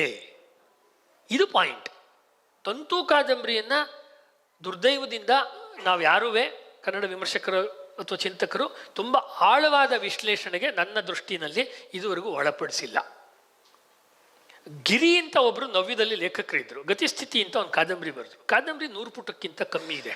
ಆದರೆ ಗತಿಸ್ಥಿತಿ ಮೇಲೆ ಬಂದಿರೋ ವಿಮರ್ಶೆ 1000 ಪುಟ ಇದೆ. ಅದು ನವ್ಯರ ಕಾಲದ ವಿಮರ್ಶೆಯ ಟೆಕ್ನಿಕ್. ಅದು ತುಂಬ ಅದರಲ್ಲಿ ಇಲ್ಲದ ಮತ್ತು ಇರಬಹುದಾದ ಎಲ್ಲವನ್ನೂ ಹುಡುಕಿ ಹೇಳ್ತಿದ್ರು. ಇದು ಇಷ್ಟು ದೊಡ್ಡ ಕಾದಂಬರಿ, ಪರ್ವವನ್ನು ಜನ ಮಾತಾಡ್ತಾರೆ, ತಂತುನ ಮಾತಾಡೋದಿಲ್ಲ. ಎನ್.ಎಸ್. ತಾರಾನಾಥರು ತಂತು ಬಂದಾಗ ತರಂಗ ಪತ್ರಿಕೆಯಲ್ಲಿ, ಅಂದರೆ ನಂದು ಏನೇ ನೋಟ್ಸ್ ಮಾಡಿದ್ರು ಆ ನೋಟ್ಸ್ ನನಗೆ ಮಾತಾಡೋಕ್ಕೆ ಇದುವರೆಗೂ ಆಗಿಲ್ಲ. ನಮ್ಮ ಸಭೆ ನೋಡಿದಾಗ ಏನು ಅನ್ಸುತ್ತೋ ಅದನ್ನೇ ನಾನು ಮಾತಾಡ್ಕೊಳ್ಳೋದು ನನ್ನ ಕ್ರಮ. ಅವ್ರು ಹೇಳಿದ್ರು ಇದು ಆಧುನಿಕ ಮಹಾಭಾರತ ಅಂತ ತಂತುನ. ಆದರೆ ಅಲ್ಲೊಂದು ಸೂಚನೆ ಕೊಡ್ತಾ ಇದ್ದಾರೆ. ಕುಟುಂಬದಲ್ಲಿರುವಂಥ ಮೌಲ್ಯಗಳು, ಹಾದ್ರ, ಅಲ್ಲಿ ಕಾಂತಿ ಅನ್ನೋ ಪಾತ್ರ ಹೊನ್ನತ್ತಿ ಪಾತ್ರದ ಜೊತೆಗೆ ಹೋಗುವಂಥದ್ದು, ಇವುಗಳನ್ನು ಅವರು ಕೊಡ್ತಿದ್ದಾರೆ. ಅಂದರೆ ಏನು ಹೇಳ್ತಿದ್ದಾರೆ? ಹೈಯರ್ ವ್ಯಾಲ್ಯೂಸ್ನಲ್ಲಿ ಇರುವಾಗ ಅವನೊಬ್ಬ ಶ್ರೇಷ್ಠ ಕಲಾವಿದ, ಅಥವಾ ಅವಳದ್ದೇ ಒಂದು ಸ್ತ್ರೀ ಧರ್ಮವನ್ನು ಅಥವಾ ಪತ್ನಿ ಧರ್ಮವನ್ನು ಅವಳು ಪಾಲಿಸಬೇಕು ಅಂತಿರುತ್ತೆ. ಆದರೆ ಮನಸ್ಸು ವಿಚಲಿತವಾಗಿ ಆ ಒಂದು ಲೆವೆಲಿಂದ 2 ಲೆವೆಲ್ಗೆ, ಲೆವೆಲ್ 1 ಲೆವೆಲ್ 2ಗೆ ಬಂದಾಗ ಮನುಷ್ಯರಲ್ಲಿ ಯಾಕೆ ಈ ನೈತಿಕ ಭ್ರಷ್ಟತೆ ಬರುತ್ತೆ ಅನ್ನೋದೇನೆ ಅವರ ಒನ್ ಆಫ್ ದಿ ಎಕ್ಸ್ಪ್ಲೋರೇಷನ್. ಅಂದರೆ ನಾವೆಲ್ಲರೂ ಸಭೆಗಳಲ್ಲಿ ತುಂಬ ಚೆನ್ನಾಗಿ ಮಾತಾಡ್ತೀವಿ, ಸಮಾರಂಭಗಳಲ್ಲಿ ತುಂಬ ಚೆನ್ನಾಗಿ ಮಾತಾಡ್ತೀವಿ. ವೈಯಕ್ತಿಕವಾದ ಜೀವನ ಯಾಕೆ ಈ ಥರ ಹದಗೆಟ್ಟಿರುತ್ತೆ? ಕಲಾವಿದರದ್ದಾಗಲಿ ರಾಜಕಾರಣಿಗಳದ್ದಾಗಲಿ ಇವರು ಮತ್ತೊಬ್ಬರದ್ದಾಗಲಿ ಅನ್ನೋದು ಅವರ ಅನ್ವೇಷಣೆ. ಇದು ಹೊರಗೊಂದು ಒಳಗೊಂದು ಅನ್ನೋ ರೀತಿ ಯಾಕೆ ಬರುತ್ತೆ? ಅವನು ಮೋಹನ್ ಲಾಲ್ ಹಾಡುವಾಗ ಮಂದಿರದಲ್ಲಿ ಅಷ್ಟು ಅದ್ಭುತವಾಗಿ ಹಾಡ್ತಾನೆ, ಅವನೇ ಗುರುಸ್ಥಾನದಲ್ಲಿದ್ದಾನೆ. ಆದರೆ ಅವನ ಗುರು ಯಾರು? ಮೋಹನ್ ಲಾಲನ್ ಗುರು ಯಾರು? ಅವನು ಓಂಕಾರ ಸಾಧನೆ ಮಾಡಿದನೊಬ್ಬ, ಹರಿದ್ವಾರದಲ್ಲೋ ಎಲ್ಲ. ಅವನು ಯಾರ ಜೊತೆನಲ್ಲೂ ಹಾಡೋದಿಲ್ಲ, ಯಾರ ಮುಂದೂ ಹಾಡೋದಿಲ್ಲ, ಯಾವ ಸಭೆಗಳಲ್ಲೂ ಹಾಡೋದಿಲ್ಲ. ತನ್ಪಾಡಿಗೆ ತಾನು ಓಂಕಾರ ಸಾಧನೆಗೆ ಹೋಗ್ತಾನೆ. ಇದ್ದಾನೆ ಆ ಮನುಷ್ಯ. ಬೇಂದ್ರೆ ಅವ್ರದ್ದು ಒಂದು ಸಾಲಿದೆ ನೋಡಿ, ಓಂಕಾರದ ಶಂಖನಾದಕ್ಕಿಂತ ಕಿಂಚಿದೂನ ಏನೇ ಏನೇ ಗುಂಗುಂಗಾನ ಅಂತ ಬರುತ್ತಲ್ವಾ, ಭೃಂಗದ ಬೆನ್ನೇರಿ ಬಂತು ಕಲ್ಪನಾ ವಿಲಾಸ ಪದ್ಯದಲ್ಲಿ. ಅಂದರೆ ಭೈರಪ್ಪನವ್ರಿಗಿರುವಂಥ ವ್ಯಾಲ್ಯೂ ದೃಷ್ಟಿಯಿಂದ ಆದರ್ಶ ಅಂದರೆ ಸಂಗೀತ ಹಾಡಿ ಹಾಡಿ ಅದು ಓಂಕಾರದ ಮಟ್ಟಕ್ಕೆ ಹೋಗಬೇಕು ಅಂತ. ಆ ಲೆವೆಲ್ನಲ್ಲಿ ಇರುವಂಥ ಒಂದು ಪಾತ್ರವನ್ನು ಮಂದ್ರ ಕಾದಂಬರಿಯಲ್ಲಿ ಎಸ್ಟಾಬ್ಲಿಷ್ ಮಾಡ್ತಾರೆ. ಮತ್ತು ಆ ಮಟ್ಟಕ್ಕೆ ಹೋಗುವ ಸಾಧ್ಯತೆ ಇದ್ರೂ ತನ್ನ ಇಂದ್ರಿಯ ಚಪಲಗಳಿಂದ ಆ ಮಟ್ಟಕ್ಕೆ ಹೋಗಕ್ಕಾಗದೇ ಇರುವಂಥ, ಅಂದರೆ ಒಳ್ಳೆ ಒಳ್ಳೆ ದೊಡ್ಡ ಗಾಯಕ ಮೋಹನ್ ಲಾಲನ ಪಾತ್ರವನ್ನು ತರ್ತಾರೆ. ತುಂಬ ಜನದಲ್ಲಿ ಒಂದು ಮಾತಿದೆ, ಆರ್ಟ್ ಫಾರ್ ಆರ್ಟ್ ಸೇಕ್ ಅಂತ. ಇದು ಭೈರಪ್ಪನವ್ರಿಗೆ ಒಪ್ಪಿಗೆ ಇರಲಿಲ್ಲ ನನ್ನ ದೃಷ್ಟಿಯಲ್ಲಿ. ಕಲೆಗಾಗಿ ಕಲೆ ಅಂದರೆ ಕಲಾವಿದ ಏನು ಮಾಡ್ತಾನೆ ಅಂತ ಯೋಚನೆ ಮಾಡಬೇಡಿ. ಕಲಾವಿದ 1 ಮದುವೆ ಮಾಡ್ಕೊಂಡ, 3 ಮದುವೆ ಮಾಡ್ಕೊಂಡ, ಕಲಾವಿದ ಸಭೆ ವೇದಿಕೆಯಿಂದ ಅಂದರೆ ಸಂಗೀತ ಸಭೆಯಿಂದ ಇಳಿದ ಮೇಲೆ ಏನು ಮಾಡ್ದ, ಇದೆಲ್ಲ ಬೇಡ. ನಮಗೆ ಅವನ ಪ್ರೆಸೆಂಟೇಷನ್, ಕಲಾವಿದನ ಪ್ರಸ್ತುತಿ ಅಷ್ಟು ಮಾತ್ರ ಇಟ್ಕೋಬೇಕು. ನಮ್ಗೆ ಯಾಕ್ರಿ ಸಿನಿಮಾದವರು ಪರ್ಸ್ನಲ್ ಲೈಫ್ ತೊಗೊಂಡು ನಾವು ಯಾಕೆ ಮಾಡೋಣ ಅಂದರೆ ಅದು ನಮ್ಮ ಮಕ್ಕಳನ್ನ ಪ್ರಭಾವಿಸ್ತಾ ಇದೆ. ಇವರು ಲಿವಿಂಗ್ ಟುಗೆದರ್ ಮಾಡಿದ್ರೆ ಸಿನಿಮಾದ ಹಾಳಾದವರೇ ಅವರು. ಆ್ಯಕ್ಚುಲಿ ಸಿನಿಮಾದವರು ಅಂದರೆ ಸರ್ ಡೈರೆಕ್ಟರ್ ಬಗ್ಗೆ ಹೇಳ್ತಿಲ್ಲ, ಪಿ ಶೇಷಾದ್ರಿ ಅವರು ಇಲ್ಲಿದ್ದಾರೆ. ನಾನು ಹೇಳ್ತಿರೋದು ಇವರು ನಮಗೆ ಮಾಡೆಲ್ಗಳಾಗ್ಬಿಟ್ಟಿದ್ದಾರೆ ಇವಾಗ. ಇವ್ರ ಥರ ಅಂತ Korean movies, Korean drama, drama ಏನು ತರ್ತಾ ಇದೆ, ಏನೇನು ನಮ್ಮ ಸಮಾಜದಲ್ಲಿ ಅದು ಅಲ್ಲೋಲ ಕಲ್ಲೋಲ ತರ್ತಾ ಇದೆ. ಯಾಕಿದನ್ನು ಹೇಳ್ತಾ ಇದ್ದೀನಿ ಅಂದರೆ ಔಟ್ಸೈಡ್ ದಿ ಸೆಲ್ಯುಲಾಯ್ಡ್ ಸ್ಕ್ರೀನ್ ಆಚೆಗೂ ಕೂಡ ಅವರ ಬಿಹೇವಿಯರ್ನ ಸಮಾಜ ಗಮನಿಸುತ್ತೆ, ಅವ್ರನ್ನ ಒಂದು ಆದರ್ಶವಾಗಿ. ಈ ಇಂಟಿಗ್ರಿಟಿ ಬಗ್ಗೆ ಭೈರಪ್ಪನವ್ರು ಮಾತಾಡ್ತೀರಿ. ಸಾಮಾಜಿಕ ಪ್ರಜ್ಞೆ ಅಂದರೆ ಭೈರಪ್ಪನವ್ರನಲ್ಲಿ ಇಂಟಿಗ್ರಿಟಿಯ ಬಗ್ಗೆ ಇರೋ ಪ್ರಶ್ನೆ. ಇದೊಂದು ಹೇಳಿ ನಿಲ್ಲಿಸ್ತೀನಿ, ನೀವು ಪ್ರಶ್ನೆಯಲ್ಲಿ ತಗೋ. ಇಂಟಿಗ್ರಿಟಿ ಅಂದರೆ ಏನಂದರೆ ನೀನು ಹಾಡು ಹೇಳುವಾಗ ಅಷ್ಟು ಉನ್ನತವಾಗಿ ಹಾಡ್ತೀಯಾ, ಆದರೆ ನಿನಗೆ ನಿನ್ನ ಹೊಕ್ಕಳಿಗೆ ಅಥವಾ ನಾದ ಹೊರಡುವ ಮೂಲವಾದ ಮಂತ್ರಕ್ಕೆ ನಿನಗೆ ಬರೋಕ್ಕಾಗ್ತಿಲ್ಲ. ಮಂತ್ರದಲ್ಲಿ ಒಂದು ಲೆವೆಲ್ ಇದೆ ಅಥವಾ ಓಂಕಾರದಲ್ಲಿ ಒಂದು ಲೆವೆಲ್ ಇದೆ. ನೀನು ಆಳವಾಗೂ ಹೋಗ್ತಿಲ್ಲ, ಒಬ್ಬ ಸಾಮಾಜಿಕ ಮನುಷ್ಯನಾಗಿ ನೀನು ಎತ್ತರವಾಗೂ ಹೋಗ್ತಿಲ್ಲ. ಇದನ್ನೇ ನಾವು ಒಂದು ಮೀಡಿಯೋಕರ್ ಅಂತ ಕರೆಯೋದು. ಹೀಗಾಗಿ ಅವರ ಕಾದಂಬರಿಗಳಲ್ಲಿ ಬೇಕಾದಷ್ಟು ಜನ ಈ ಅರ್ಥಕಾಮಗಳಲ್ಲಿ ಇರುವಂಥ ಪಾತ್ರಗಳನ್ನು ಅವರು ಸೃಷ್ಟಿ ಮಾಡ್ತಾರೆ. ಭೈರಪ್ಪನವರು ಕಾದಂಬರಿಗಳನ್ನು ನೋಡುವಾಗ ಅವರಲ್ಲಿ ಒಂದು ಮೌಲ್ಯ ಶ್ರೇಣಿ ಇದೆ, ಒಂದು ಸ್ಕೀಮ್ ಆಫ್ ವ್ಯಾಲ್ಯೂಸ್ ಇದೆ. ಯಾವ ವ್ಯಾಲ್ಯೂಸ್ನ ಅವರು ರಿಜೆಕ್ಟ್ ಮಾಡ್ತಾ ಇಲ್ಲ, ಆದರೆ ಅವುಗಳನ್ನು ಒಂದೊಂದು ಲೆವೆಲ್ಗಳಲ್ಲಿ ಅವರು ಜೋಡಿಸ್ಕೊಂಡು ಹೋಗ್ತಾರೆ. ಹೀಗಾಗಿ ಭೈರಪ್ಪನವರಲ್ಲಿ ಸಾಮಾಜಿಕ ಪ್ರಜ್ಞೆ ಅಂದರೆ, ನಾನು ಮಾತು ಮುಗಿಸ್ತೀನಿ, ಅಂದರೆ ಒಂದು ಶಿಖರದ ಆರೋಹಣ ಥರ. ಯಾವ ಪಾತ್ರಗಳನ್ನು ರಿಜೆಕ್ಟ್ ಮಾಡ್ತಿಲ್ಲ. ಹೀಗೆ ಹತ್ಕೊಂಡು ಹೋಗುವಾಗ ನೀವು ಶಿಖರಕ್ಕೆ ಹೋಗುವಾಗ ಅದು ಚೂಪಾಗಿರುತ್ತೆ ಅಥವಾ ಎತ್ತರವಾಗಿರುತ್ತೆ, ಅಲ್ಲಿ ತನಕ ಹೋಗಬೇಕು. ಯಾಕೆ ಅಂದರೆ ಅವ್ರಿಗೆ ವ್ಯಾಸ ಯಾವುದೋ ಒಂದು ದೊಡ್ಡ ಪುರಸ್ಕಾರ ಕೊಟ್ಟಾಗ ವ್ಯಾಸರ ಬಗ್ಗೆ ಅವರೊಂದು ಸಣ್ಣ ಬುಕ್ಲೆಟ್ ಇದೆ ಕೇಂದ್ರ ಸಾಹಿತ್ಯ ಅಕಾಡೆಮಿದು. ಅದರೊಳಗೆ ಅವ್ರು ಹೇಳ್ತಾರೆ, ಈ ಜಗತ್ತಿನ ಅಲ್ಲೋಲ ಕಲ್ಲೋಲಗಳನ್ನು ಮಹಾಭಾರತದಲ್ಲಿ ಬರೆದಂತಹ ವ್ಯಾಸ ಮಹರ್ಷಿಗಳು ಬ್ರಹ್ಮಸೂತ್ರಕ್ಕೆ ಭಾಷ್ಯ ಬರಿಬೇಕಾದ್ರೆ ಅವರು, ಅಥವಾ ಬ್ರಹ್ಮಸೂತ್ರ ಭಾಷ್ಯ ಅಲ್ಲ, ಬ್ರಹ್ಮಸೂತ್ರವನ್ನೇ ಬರಿಬೇಕಾದ್ರೆ ಅವರು ಬದ್ರಿಯನ್ನು ದಾಟಿ ಅಲ್ಲೊಂದು ವ್ಯಾಸಗುಹೆ ಅಂತಿದೆ, ಎಲ್ಲ ಅನೇಕರು ನೋಡಿರ್ತಾರೆ, ವ್ಯಾಸಗುಫ ಅಂತಿದೆ. ವ್ಯಾಸಗುಹೆಗೆ ಹೋಗೋರು ಕೂತರು. ಅಂದರೆ ಈ ಲೋಕದಿಂದ ನಾವು ಸಂಪೂರ್ಣವಾಗಿ ಬಿಡಿಸ್ಕೊಂಡಾಗ ಸಾಹಿತ್ಯದ ಅಥವಾ ತತ್ವಜ್ಞಾನದ ಒಂದು ನಿಜವಾದ ನಿರ್ವೈರ, ಯಾರಿಗೂ ಸಂಬಂಧ ಪಡದೇ ಇರೋವಂಥ ಒಂದು ಲೊಕ್ಯಾಲಿಟಿಯಲ್ಲಿ ನಾವು ನಿಂತ್ಕೊಳ್ತೀವಿ, ಒಂದು ಜಾಗದಲ್ಲಿ ನಿಂತೀವಿ. ಅದು ಕೌರವ್ರ ಜಾಗನೂ ಅಲ್ಲ, ಪಾಂಡವ್ರ ಜಾಗನೂ ಅಲ್ಲ, ಯಾರ ಜಾಗನೂ ಅಲ್ಲ, ಕೃಷ್ಣಂದು ಜಾಗ ಅಲ್ಲ, ಯಾರ್ದು ಜಾಗ ಅಲ್ಲ, ಯಾರೂ ಇಲ್ಲದೆ ಇರುವಂಥ ಒಂದು ಸ್ಥಾನದಲ್ಲಿ ಇದ್ದಾಗ ನಿಮಗೆ ಒಂದು ಅದ್ವೈತದ ಹಂತ ಸ್ಥಾಪನೆ ಆಗುತ್ತೆ. ಅವರ ಸಾಮಾಜಿಕ ಮೌಲ್ಯ ಅಂದರೆ ಮನುಷ್ಯ ಸಮಾಜದಲ್ಲಿ ಈ ನಿಜವಾದ ಅದ್ವೈತ ಭಾವನೆಯನ್ನು ಯಾವ ರೀತಿ ತೆಗೆದುಕೊಂಡು ಹೋಗಿ ಎಲ್ಲವನ್ನೂ ಕೂಡ ಸಮಚಿತ್ತದಲ್ಲಿ ನೋಡುವಂಥ, ಅವರಾಗ ದಿವಾಕರ್ ಹೆಗ್ಡೆ ಅವರು ಶಾಂತ ಅಂತ ಹೇಳಿದ್ರಲ್ಲ, ಅದನ್ನು ಎಸ್ಟಾಬ್ಲಿಷ್ ಮಾಡೋದಕ್ಕೆ ಅವರು ಈ ಪಾತ್ರಗಳನ್ನು ಮಾಡ್ತಾರೆ. ಕೆಲವು ಸತಿ ಆ ಉಠಾವು ಬರುತ್ತೆ ಕಾದಂಬರಿಲಿ, ಕೆಲವು ಸತಿ ಬರುವುದಿಲ್ಲ. ಅದು ಆವತ್ತಿನ ಲೇಖಕರ ಭಾವದ ಮೇಲೆ ಹೋಗುತ್ತೆ. ಹಾಗಾಗಿ ನೀವು ಮಾಡ್ರನ್ ವಿಮರ್ಶೆಯ ಮಾನದಂಡಗಳನ್ನು ಇಟ್ಕೊಂಡು ಕುರ್ತಕೋಟಿಯವರಾಗಲಿ, ಆಮೂರ ಆಗಲಿ, ಇನ್ನೂ ಅನೇಕ ವಿಮರ್ಶಕರಾಗಲಿ ಮಾಡಿದಾರಲ್ಲ, ಯಾಕೆ ಅವ್ರಿಗೆ ಸೋಲುಂಟಾಯಿತು ಅಂದರೆ ಭೈರಪ್ಪನವ್ರ ಕಾದಂಬರಿಯಲ್ಲಿ ಅವರು ಯುರೋಪಿನ ಮೌಲ್ಯ ಮೀಮಾಂಸೆಯನ್ನು, ಮೌಲ್ಯ ಶ್ರೇಣಿಯನ್ನು ಇಟ್ಕೊಂಡು ಪಕ್ಕಾ ಒಂದು ಇಂಡಿಯನ್ ಮೈಂಡ್ ಆಗಿರುವ ಭೈರಪ್ಪನವರ ಲಿಟ್ರೇಚರ್ನ ಓದೋರು. ನೀವು ವ್ಯಾಸನ್ ಮೂಲಕ, ವಾಲ್ಮೀಕಿ ಮೂಲಕ, ಕುಮಾರವ್ಯಾಸನ್ ಮೂಲಕ, ಅಥವಾ ಅವ್ರು ಹೇಳಿದಂತೆ ಹಳ್ಳಿಯ ಹಾಡುಗಳ ಮೂಲಕ, ಹರದೇಶಿ ನಾಗೇಶಿ ಮೂಲಕ ನೀವು ಭೈರಪ್ಪನ ಅಪ್ರೋಚ್ ಮಾಡಿದ್ರೆ ಭೈರಪ್ಪ ನಮಗೆ ಸಿಗ್ತಾರೆ.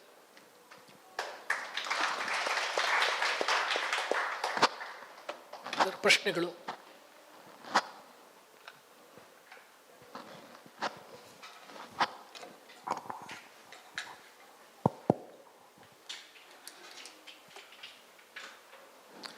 ಸರ್, ಮೊದಲಾಗಿ ನಿಮಗೆ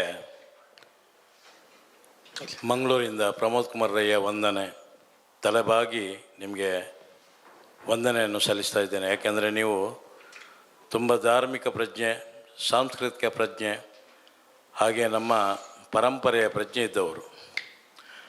ನಮ್ಮೊಂದು ಪ್ರಶ್ನೆ ಅಂದರೆ, ನಾವು ಮೊದಲು ಆರೋಗ್ಯವಂತರಾಗಿ ಮತ್ತೆ ಹೋರಾಟ ಮಾಡೋದಂತ. ಆರೋಗ್ಯ ನಮ್ಮಲ್ಲಿ ಇಲ್ಲದರೆ ಹೋರಾಟ ಹೇಗೆ ಮಾಡೋದು? ನಮ್ಮ ಮನೆ, ನಮ್ಮ ಊರು, ಅದರ ಮೇಲೆ ಹೋದರೆ ನಮ್ಮ ತಾಲೂಕು, ನಮ್ಮ ಜಿಲ್ಲೆ, ರಾಜ್ಯ, ಹಾಗೆ ದೇಶ ಅಂತ. ನಾನು ನಮ್ಮ ದೇಶದಲ್ಲಿ ಎಲ್ಲ ಧರ್ಮದವರು ಸಂತೃಪ್ತಿಯಿಂದ ಇರಬೇಕು, ವಿಶಾಲವಾದಂಥ ಮನೋಭಾವ ನಮ್ಮದು, ಸರ್ವೇ ಜನ ಸುಖಿನೋ ಭವಂತು ಅಂತ. ಈಗ ನಾನು ಬೇರೆ ಅನ್ಯ ಧರ್ಮದವರ ನಾನು ಉಲ್ಲೇಖ ಮಾಡೋದಿಲ್ಲ. ನಮ್ಮ ಧರ್ಮದ್ದು ಹಿಂದೂ ಸನಾತನ ಧರ್ಮ. ನಮ್ಮ ಈ ಧರ್ಮಕ್ಕೆ ನಮ್ಮ ಸಾಮಾಜಿಕ ನೆಲೆ ಏನು, ಧರ್ಮದ ಅರ್ಥ ಏನು, ಅದರ ಮೂಲ ಸತ್ವ ಏನು, ಮೂಲ ತತ್ವ ಏನು, ನಮ್ಮ ಪರಂಪರೆ ಏನು, ಇದರ ಬಗ್ಗೆ ಜನಗಳಿಗೆ ಅದರದ್ದೇ ಆದಂಥ ಜ್ಞಾನ ಇಲ್ಲ. ಒಂದನೇದಾಗಿ ಧರ್ಮವನ್ನು ಎಲ್ಲದಕ್ಕೆ ಮಿಕ್ಸ್ ಮಾಡಿಕೊಂಡು ಎಲ್ಲದಕ್ಕೆ ಇದು ಮಾಡ್ತಾರೆ. ಧರ್ಮ ಎಂದರೆ, ಈಗ ನಾನು ಬರಬರುತ್ತಾ ಕೇಳ್ತಾ ಇದ್ದೆ, ಧರ್ಮ ಎಂದರೆ ಪಾಸಿಟಿವ್ ಎನರ್ಜಿ, ಅದರಲ್ಲಿ ಇದ್ದಂಥ ನಮ್ಮ ಒಳ್ಳೆಯ ತತ್ವ ಅಂತ. ಧರ್ಮ ಎಲ್ಲ ಧರ್ಮಕ್ಕೂ ಅನ್ವಯ ಆಗ್ತಾ ಅಂತ. ನಮ್ಮ ಪರಂಪರೆ, ನಮ್ಮ ಸಂಸ್ಕೃತಿ, ಇದರಲ್ಲಿ ನಾವು ಒಟ್ಟಾಗಿ ನಾವು ಶುದ್ಧವಾಗಿ ನಾವು ಮುಂದುವರಿಬೇಕಾದರೆ, ಗುರುಗಳೇ, ನಾವು ಮುಂದುವರಿಯಬೇಕಾದರೆ ನಮ್ಮನ್ನು ನಾವು ಸರಿಪಡಿಸಿಕೊಳ್ಬೇಕು. ಸರ್, ನಿಮ್ಮ ಪ್ರಶ್ನೆಗೆ ಬನ್ನಿ. ಪ್ರಶ್ನೆ ಏನಂದ್ರೆ ಗೊತ್ತಾಯ್ತು, ಅದಕ್ಕೆ ಉತ್ತರ ಏನಂದ್ರೆ ಭೈರಪ್ಪನವ್ರದ್ದೇ ಗೋಷ್ಠಿ ಆದ್ರಿಂದ ಆ ಸೀಮಿತವಾಗಿ ಹೇಳೋಣ. ಅಂದ್ರೆ ನಮ್ಮಲ್ಲಿ ಗೊತ್ತಾಯ್ತು, ನಿಮ್ಮ ಪ್ರಶ್ನೆ ಗೊತ್ತಾಯ್ತು. ಹಾಗೆ ಬೇರೆಯವ್ರು ಕೇಳಿ. ಗೊತ್ತಾಯ್ತು, ಪ್ರಶ್ನೆ ಗೊತ್ತಾಯ್ತು. ಸ್ವಧರ್ಮ, ನಿಮ್ಗೆ ಉತ್ತರ ಏನು ಅಂತ ಹೇಳಿದ್ರೆ, ಕೃಷ್ಣ ಗೀತೆಯಲ್ಲಿ ಹೇಳೋದು ಸ್ವಧರ್ಮೇ ನಿಧನಂ ಶ್ರೇಯ, ಪರಧರ್ಮೋ ಭಯಾವಹ. ಈ ಸಾರ್ಥ ಕಾದಂಬರಿಯನ್ನು ತಗೊಂಡ್ರೆ, ಸಾರ್ಥ ಕಾದಂಬರಿನಲ್ಲಿ ಅವಳು ಅತ್ಯಾಚಾರಕ್ಕೊಳಗಾಗ್ತಾಳೆ ಅಲ್ವಾ, ಕೊನೆಯ ಪುಟದಲ್ಲಿ, ಮೂಲಸ್ಥಾನದಲ್ಲಿ. ಅವಾಗ ಅವಳ ಹೊಟ್ಟೆನಲ್ಲಿ ಒಂದು ಮಗು ಬೆಳೀತಾ ಇರುತ್ತೆ, ಗರ್ಭವತಿಯಾಗಿರ್ತಾಳೆ ಅವಳು, ಹೀರೋಯಿನ್, ಆ ಕಾದಂಬರಿಯ ಹೀರೋಯಿನ್. ಆವಾಗ ಅವಳು ಯಾರನ್ನ ಅವಳು ಇಷ್ಟಪಟ್ಟಿರ್ತಾಳೆ, ನಾಗಭಟ್ಟ ಮತ್ತು ಅವಳು ಇಬ್ಬರು ಭೇಟಿಯಾಗ್ತಾರೆ. ಭೇಟಿಯಾದಾಗ ನಾಗಭಟ್ಟನ ಮೂಲಕ ಭೈರಪ್ಪನವ್ರು ಹೇಳಿಸೋ ಮಾತೇನು? ಅಲ್ಲಿ ನಿಮ್ಮ ಪ್ರಶ್ನೆಗೆ ಉತ್ತರ ಇದೆ. ಸನಾತನ ಹಿಂದೂ ಧರ್ಮ ಏನು ಅಂದರೆ, ಒಂದು ವಿಗ್ರಹ ಭಂಜನೆ ಆಗಿಬಿಟ್ರೆ ಗೋಳಾಡ್ತಾ ಕೂತ್ಕೊಳ್ಳೋದಲ್ಲ. ಆ ಜಾಗಕ್ಕೆ ನೀವು ವಿಗ್ರಹವನ್ನು ಮತ್ತೆ ಸ್ಥಾಪನೆ ಮಾಡಿ, ಮತ್ತೆ ಇದು ಬೇಡ, ಲೀಡ್ ಕ್ವಶನ್ ಬೇಡ, ಅಲ್ಲಿಗೆ ಸಾಕು, ಇನ್ನೊಬ್ಬರಿಗೆ ಕೊಡಿ, ಲೀಡ್ ಕ್ವಶನ್ ಬೇಡ. ಇಲ್ಲಾಂದ್ರೆ ಏನಾಗತ್ತೆ, ಬರೀ ನಾವಿಬ್ಬರು ಮಾತಾಡ್ದಂಗಾಗತ್ತೆ. ಸೊ ಹಾಗಾಗಿ ನಾವೇನು ಮಾಡ್ಬಿಡ್ತೀವಿ, ಅದು ಭಗ್ನಗೊಂಡಿರೋ ವಿಗ್ರಹ ಬಿಟ್ಬಿಡೋಣ. ಸರಿ, ಭಗ್ನಗೊಂಡ್ಬಿಟ್ರೆ ರಾಮಕೃಷ್ಣ ಪರಮಹಂಸರ ಹತ್ರ ರಾಣಿ ರಾಸಮಣಿ ದೇವಿ ಹೋಗಿ, ನಮ್ಮ ದೇವಸ್ಥಾನದಲ್ಲಿ ಒಂದು ವಿಗ್ರಹ ಕೃಷ್ಣಂದ ಯಾವುದೋ ಒಂದು ಭಗ್ನಗೊಂಡಿದೆ, ಅದು ನೀರಲ್ಲಿ ಗಂಗೆಯಲ್ಲಿ ತೇಲ್ಬಿಡ್ತೀವಿ ಅಂತ ಕೇಳ್ತಾಳೆ. ಅವಾಗ ಹೇಳ್ತಾಳೆ, ನಿಮ್ಮ ಅಳಿಯ ಮಥುರಾ, ರಾಮಕೃಷ್ಣ ಪರಮಹಂಸರ ಕಥೆಯಲ್ಲಿ ಬರುತ್ತೆ, ಮಥುರಾನಾಥ ಇದ್ದಾನಲ್ಲ, ಮಥುರಾ ಬಾಬು, ಅವನಿಗೆ ಏನಾದ್ರು ಕೈಯೋ ಕಾಲೋ ಮುರಿದ್ರೆ ಅವನನ್ನು ನೀವು ಬಿಟ್ಬಿಡ್ತೀರಾ ಅಂತ. ಎಷ್ಟು ಸ್ವಧರ್ಮದ ನೆಲೆಯಲ್ಲಿ ಪರಮಹಂಸರು ಮಾತಾಡ್ತಿದ್ದಾರೋ. ಭೈರಪ್ಪನವ್ರ ಕಾದಂಬರಿಯ ಚಂದ್ರಿಯ ಮತ್ತು ನಾಗಭಟ್ಟನ ಇದು ಚರ್ಚೆ ಅಲ್ಲೇ ಬರೋದು. ಅವಳು ಹೇಳ್ತಾಳೆ, ಅದು ನಾನು ನಿನ್ನನ್ನು ಗಂಡನಾಗಿ ಪತಿಯಾಗಿ ಪತ್ನಿಯಾಗಿ ಸ್ವೀಕಾರ ಮಾಡ್ತಿರೋದ್ರಿಂದ ನಿನ್ನ ಹೊಟ್ಟೆಯಲ್ಲಿ ಬಂದಿರುವ ಮಗು ಅದು ನಮ್ಮಿಬ್ಬರ ಮಗು ಅದು ಅನ್ನುವ ವಿಷಯವನ್ನು ಹೇಳ್ತಾರೆ. ಇದು ಯಾಕೆ ಅವ್ರು ಹೇಳ್ತಿದ್ದಾರೆ ಅಂದರೆ, ಅನ್ಯರ ಆಕ್ರಮಣ ನಾವು ಆದಷ್ಟು ತಡಿಬೇಕು. ಆದರೆ ಆಗಿಬಿಟ್ಟಾಗ ನಮ್ಮ ಮನೆ ಹೆಣ್ಮಕ್ಳು ಅಥವಾ ನಮ್ಮ ದೇವಾಲಯ ಅಥವಾ ನಮ್ಮ ಗಂಡಸರು ನಮ್ಮ ಇದು ವಿಚಾರಗಳು ಏನೇ ನಷ್ಟವಾದರೆ ಅದನ್ನು ನಾವು ಅಸ್ಪೃಶ್ಯ ಮಾಡಬಾರ್ದು. ಆವರಣದಲ್ಲಿ ಕೂಡ ಹಾಗೆ ಆಗುತ್ತೆ. ಅವನು ನಪುಂಸಕ ಆಗ್ಬಿಟ್ಟಿದ್ದಾನೆ, ಹೆಂಡತಿಗೆ ಇವನಿಂದಾಗಿ ಹುಟ್ಟಿದ ಮೊದಲ ಮಗು, ಆನಂತರ ಬೇರೆಯವರ ಅತಿಕ್ರಮಣದಿಂದ ಹುಟ್ಟಿದ 2 ಮಕ್ಕಳು, ಅವರನ್ನೆಲ್ಲ ನಮ್ಮ ಮಕ್ಕಳು ಅಂತ ಬೆಳೆಸೋಣ ಅಂತ. ಖಂಡಿತ ಅದು ಶಾಂತರಸ. ಖಂಡಿತ ಭೈರಪ್ಪನವ್ರನ್ನ ಇನ್ಫ್ಲೂಯೆನ್ಸ್ ಮಾಡಿರೋ ಬಹಳ ದೊಡ್ಡ ಮೂಮೆಂಟ್ ಅಂದರೆ ಸಾಮಾಜಿಕ ಮತ್ತು ಧಾರ್ಮಿಕ ಆಂದೋಲನ ಅಂದರೆ ಅದು ಆರ್ಯ ಸಮಾಜ. ಸುಮ್ಮನೆ ಹಿಂಟ್ ಕೊಟ್ಟಿದ್ದೀನಿ, ಆರ್ಯ ಸಮಾಜ ಹುಟ್ಟಿದ್ದೇ ಇಲ್ಲಿ ಮಂಗಳೂರಿನಲ್ಲಿ, ಅಂದರೆ ಕರ್ನಾಟಕದ ಮಟ್ಟಿಗೆ. ಸರ್ ನಮಸ್ತೆ, ನನ್ನ ಹೆಸರು ಪ್ರಮೋದ್ ಅಂತ.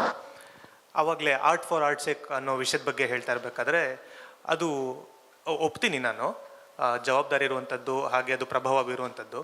ಆದರೆ ಅಷ್ಟೇ ಜವಾಬ್ದಾರಿ ಸಮಾಜವಾಗಿ ಅಥವಾ ಅದನ್ನು ನೋಡುವಂತಹ ಪ್ರೇಕ್ಷಕರಾಗಿ ನಮ್ಮ ಮೇಲೂ ಕೂಡ ಇರುತ್ತೆ ಅಂತ ಅನ್ಸಲ್ವಾ? ಅಂದರೆ ಯಾವುದೋ ಒಬ್ಬ ನಟ ಇರ್ಬೋದು, ನಟಿ ಇರ್ಬೋದು, ಅಥವಾ ಕಲಾವಿದರು ಇರ್ಬೋದು, ಯಾವುದೇ ರೀತಿಯರು ಇರ್ಬೋದು, ಸಿನಿಮಾ ಒಂದೇ ಅಂತಲ್ಲ, ಯಾವುದೇ ರೀತಿ ಇರ್ಬೋದು, ಅವ್ರನ್ನ ನೋಡಿ ಯಾವುದನ್ನ ನಾವು ಸ್ವೀಕರಿಸಬೇಕು, ಯಾವುದನ್ನ ಸ್ವೀಕರಿಸಬಾರ್ದು ಅನ್ನುವಂಥ ಜವಾಬ್ದಾರಿ ಕೂಡ ನಮ್ಮ ಮೇಲಿರುವಂಥದ್ದಲ್ವಾ?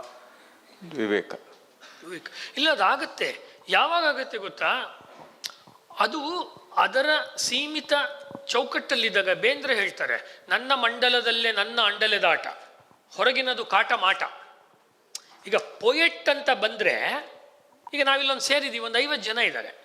ಇವಾಗ ಇದೇ ಸಭಾಗಾರದಲ್ಲಿ ಯಾರಾದರೂ ಬಹಳ ದೊಡ್ಡ ಸೆಲಿಬ್ರಿಟಿ ಅಂತ ಹೇಳ್ತೀವಲ್ವಾ, ಸೆಲಿಬ್ರಿಟಿ ಅಂತ ಬಂದುಬಿಟ್ರೆ ಎಲ್ಲ ತುಂಬಿ ಸಭೆ ಕಿಕ್ಕಿರಿತಿರುತ್ತೆ. ಅಂದರೆ ಸಮಾಜಕ್ಕೆ ಒಂದು ಹುಚ್ಚಿದೆ. ಇದೇನೆಂದರೆ ಸೆಲಿಬ್ರಿಟಿಗಳ ಹಿಂದೆ ಹೋಗುವ ಹುಚ್ಚಿದೆ. ಬಟ್ ಸೆಲಿಬ್ರಿಟಿ ಹಿಂದೆ ಹೋಗಿ, ಆದರೆ ನಮಗೆ ವ್ಯಾಸ ಸೆಲಿಬ್ರಿಟಿ ಆಗೋದು ಯಾವಾಗ? ಕುಮಾರವ್ಯಾಸ ನಮಗೊಬ್ಬ ಸೆಲಿಬ್ರಿಟಿ ಆಗೋದು ಯಾವಾಗ? ಭೈರಪ್ಪ ನಮಗೊಬ್ಬರು ಸೆಲಿಬ್ರಿಟಿ ಆಗೋದು ಯಾವಾಗ? ಈಗ ಹೋದ ವರ್ಷ ಇಲ್ಲಿಗೆ ಬಂದಾಗ ಅವರು ಪಬ್ಬಾಸ್ಗೆ ಹೋಗ್ಬಿಟ್ಟು ಐಸ್ ಕ್ರೀಮ್ ತಿನ್ನಬೇಕು ಅಂದರೆ, ಯಾಕೆಂದ್ರೆ ಮಂಗಳೂರು ಲಿಟ್ ಫೆಸ್ಟಿಗೆ ಬಂದವ್ರಿಗೆ ಅದೊಂದು ಧಾರ್ಮಿಕ ಕಾರ್ಯಕ್ರಮ. ಪಬ್ಬಾಸ್ಗೆ ಹೋಗಿ ಐಸ್ ಕ್ರೀಮ್ ತಿಂದರೆ ಕಾರ್ಯಕ್ರಮ ಮುಗೀತು ಅಂತ ನಾವು ನೆನ್ನೆ ಹೋಗಿ ಬಂದ್ವಿ, ಆಯಿತಾ, ಕುಟುಂಬದ ಸಮೇತ. ಅಲ್ಲಿ ಪಬ್ಬಾಸ್ಗೆ ಅವರು ಬಂದಾಗ ಪಬ್ಬಾಸ್ನ ಓನರ್ ಏನು ಮಾಡಿದ್ರು, ವೆಲ್ಕಮ್ ಭೈರಪ್ಪ ಅಂತ ಹಾಕಿದರು. ಮತ್ತು ಯಾರು ಬಂದು ಸೆಲ್ಫಿ ತೊಗೊಳ್ಳೋದು, ಫೋಟೋ ತೊಗೊಳ್ಳೋದು ಹೋಗಬಾರ್ದು, ಅಷ್ಟೇ ಮಾಡೋಕ್ಕಾಗೋದು. ಇಮ್ಯಾಜಿನ್ ಮಾಡಿ ನಿಮ್ಮ ಪ್ರಶ್ನೆಗೆ, ಅದೇ ಜಾಗದಲ್ಲಿ ಒಬ್ಬ ಬಹಳ ದೊಡ್ಡದಾಗಿರೋ ನಟನೋ ನಟಿನೋ ಅಥವಾ ಯಾವುದೋ ಕ್ಷೇತ್ರದಲ್ಲಿ ರಾಜಕಾರಣಿ ಅಂತ ಇಟ್ಕೊಳ್ಳಿ, ಅವ್ರು ಬಂದಾಗ ಸಮಾಜಕ್ಕೆ ಒಂದು ಓವರ್ ಫೋಕಸ್ ಆಗಿಬಿಟ್ಟಿದೆ ಅವ್ರ ಮೇಲೆ. ಅಂದರೆ ದಿನನಿತ್ಯ ಮಾತಾಡುವಷ್ಟು ಕೆಲಸ ಅವ್ರು ಏನು ಕಡಿದು ಕಟ್ಟೆ ಹಾಕಿಲ್ಲ ಸಿನಿಮಾದವರು. ಸಿನಿಮಾದಲ್ಲಿ ಆ್ಯಕ್ಟಿಂಗ್ ಮಾಡೋದು ಬಿಟ್ಟು ನಾನು ಹೇಳ್ತಿರೋದು, ಆ ಮಟ್ಟಕ್ಕೆ ಅವ್ರೊಂದು ಗೌರವ ಕೊಡ್ಬೋದೇ ಹೊರತು ಬೇರೆ ರೀತಿ ಅವ್ರದ್ದೇನು ಗೌರವಾಸ್ಪದವಾದ ವ್ಯಕ್ತಿತ್ವ ಆಗಿರ್ಬೋದು, ಆಗದೇ ಇರ್ಬೋದು. ಆದರೆ ಮಾಧ್ಯಮದಲ್ಲಿ ಅವ್ರನ್ನ ತೋರಿಸಿ ಅವರ ಮನೆಯಲ್ಲಾಗಿರೋ ಕತೆ, ಅವರ ತೆರೆಮರೆಯ ಕತೆ ಬೇಕಾ? ಅದೆಲ್ಲ ಎಲ್ಲವನ್ನು ಮಾಡೋದ್ರಿಂದ ಏನಾಗತ್ತೆ, ನಮ್ಮ ಕೇಂದ್ರದಿಂದ ನಾವು ಪಲ್ಲಟಗೊಂಡಿದ್ದೀವಿ. ಮತ್ತೆ ನಮ್ಮ ಬದುಕಿನಲ್ಲಿ ಬಹಳ ಸಂಗತಿಗಳನ್ನ ತರ್ಕರಹಿತವಾಗಿ, ತರ್ಕಹೀನ ಅಂತ ಹೇಳಲ್ಲ ನಾನು, ತರ್ಕರಹಿತವಾಗಿ ಮಾಡ್ತೀವಿ. ಈಗ ನಮ್ಮ ಅಕ್ಕನ ಮೊಮ್ಮಗನ ಮದುವೆ ಇತ್ತು. ಅವನು ಗಡ್ಡ ತೆಗಿಯಪ್ಪ ಮದುವೆ ಇದೆ ಅಂತಂದೆ, ತೆಗಿಯೋದಿಲ್ಲ ಅಂತಂದ. ಯಾಕೆ ಇದು ಅಂತ ಕೇಳಿದ್ರೆ, ಈಗ ನೋಡಿದರೆ ಗಡ್ಡ ಬರದೇ ಇದ್ದವ್ರು ಬಿಟ್ಟರೆ ಎಲ್ಲರೂ ಬಿಟ್ಟಿದ್ದಾರೆ. ಇದ್ರ ಮೂಲ ಹುಡುಕ್ಲಿಕ್ಕೆ ಹೋದ್ರೆ ಒಂದು ತರ್ಕ ಇಲ್ಲ. ಯಶ್ ಒಂದು ಫಿಲ್ಮ್ನಲ್ಲಿ ಗಡ್ಡ ಬಿಟ್ಟ ಮತ್ತು ಅಲ್ಲಿಂದ ಒಂದು ಫ್ಯಾಷನ್, ಅದಕ್ಕೊಂದು ತರ್ಕ ಇಲ್ಲ. ನಾವು ಅದಕ್ಕೆ ಏನು ಹೇಳಲಿಕ್ಕಾಗೋದಿಲ್ಲ, ತರ್ಕಹೀನ ಅಂತೂ ಇಲ್ಲ. ಏನೋ ಒಂದು ಬೇಕಲ್ಲ, ಒಂದು ತಾತ್ಕಾಲಿಕವಾಗಿ ಅವಲಂಬಿಸುವ ಫ್ಯಾಷನ್ ಅಂತ ನಾವೇನು ಹೇಳ್ತೀವಿ, ಅದಕ್ಕೆ ನಮಗೆ ಪ್ರಧಾನವಾಗಿ ಕಾಣೋರು ಸೆಲಿಬ್ರಿಟೀಸ್. ಹೀಗಾಗ್ತದೆ. ಹಾಗಾಗಿ ಅದನ್ನು ಅನುಸರಿಸುವಾಗ ಕೆಲವು ಸಾರಿ ಮೌಲ್ಯಗಳು ಬಿಟ್ಟು ಹೋಗುತ್ತೆ. ಅದು ಆಗದೇ ಇದ್ದಾಗ ನೋಡ್ಕೊಳ್ಬೇಕು ಅನ್ನೋದಷ್ಟೇ ಕಾಳಜಿ. ಆಮೇಲೆ ಇನ್ನೇನಾರು? ಎಸ್, ಮುಗೀತು ಕಾಣ್ತದೆ ಅವಧಿ. ಹಾಂ ಸರ್, ನಮಸ್ತೆ. ಮೊದಲಿಗೆ ನಿಮಗೆ ಕೃತಜ್ಞತೆಗಳು. ಈಗ ಫಸ್ಟ್ ಕ್ವಶನ್ ಅಂತಂದರೆ ಸರ್, ಪಾಶ್ಚಿಮ ಈಗ ನೀವು ಹೇಳಿದ್ರಿ ಲಿವಿಂಗ್ ಟುಗೆದರ್ ಅನ್ನುವಂಥದ್ದು ನಾವು ಪಾಶ್ಚಿಮಾತ್ಯರಿಂದ ಪಡೆದಂಥ ಸಂಸ್ಕೃತಿಯ ಸರ್? ನನ್ನ ಮೊದಲನೇ ಪ್ರಶ್ನೆ.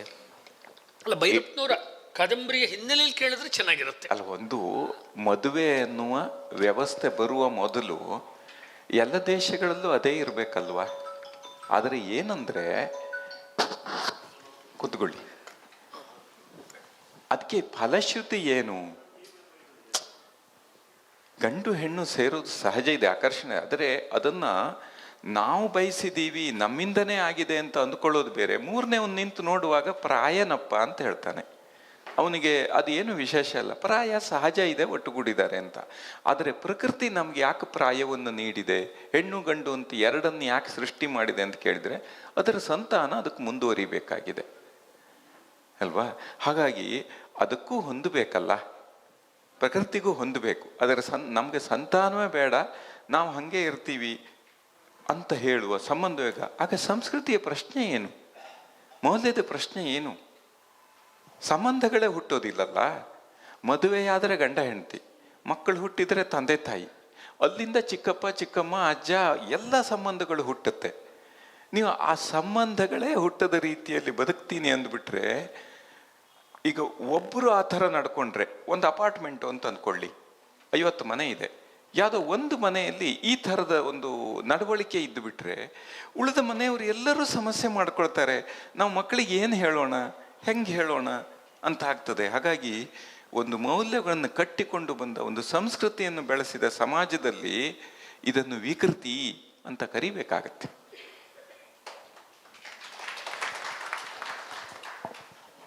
ಹೇಳಿ ಸರ್.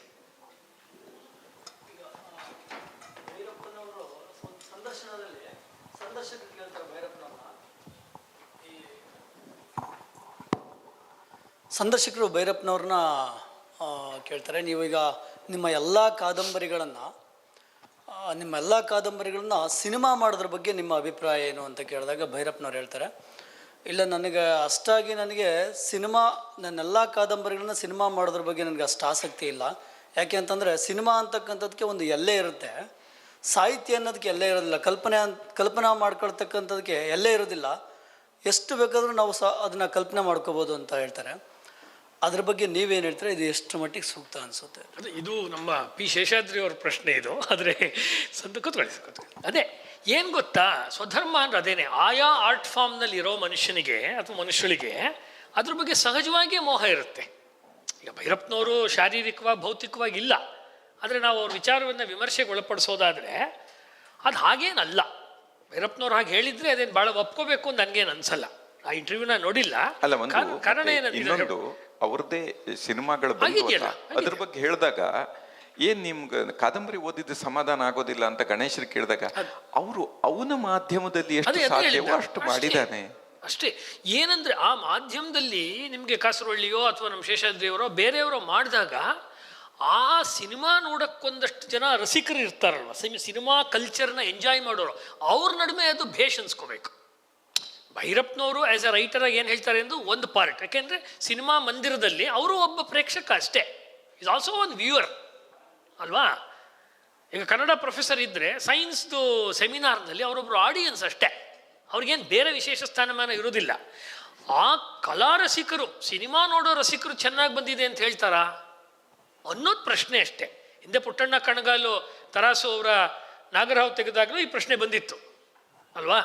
ನಾನು ಬರೆದಿದ್ದು ನಾಗರಹಾವು, ಇವ್ರು ಮಾಡಿದ್ದು ಕೆರೆ ಹಾವು ಅಂತ. ಬಟ್ ನಾನು ಅದನ್ನು ಪೂರ್ತಿ ಒಪ್ಪಲ್ಲ. ಪುಟ್ಟಣ್ಣವ್ರ ಮಾತನ್ನು ನಾನು ಪೂರ್ತಿ ತರಾಸು ಮಾತನ್ನು ಪೂರ್ತಿ ಒಪ್ಪಲ್ಲ.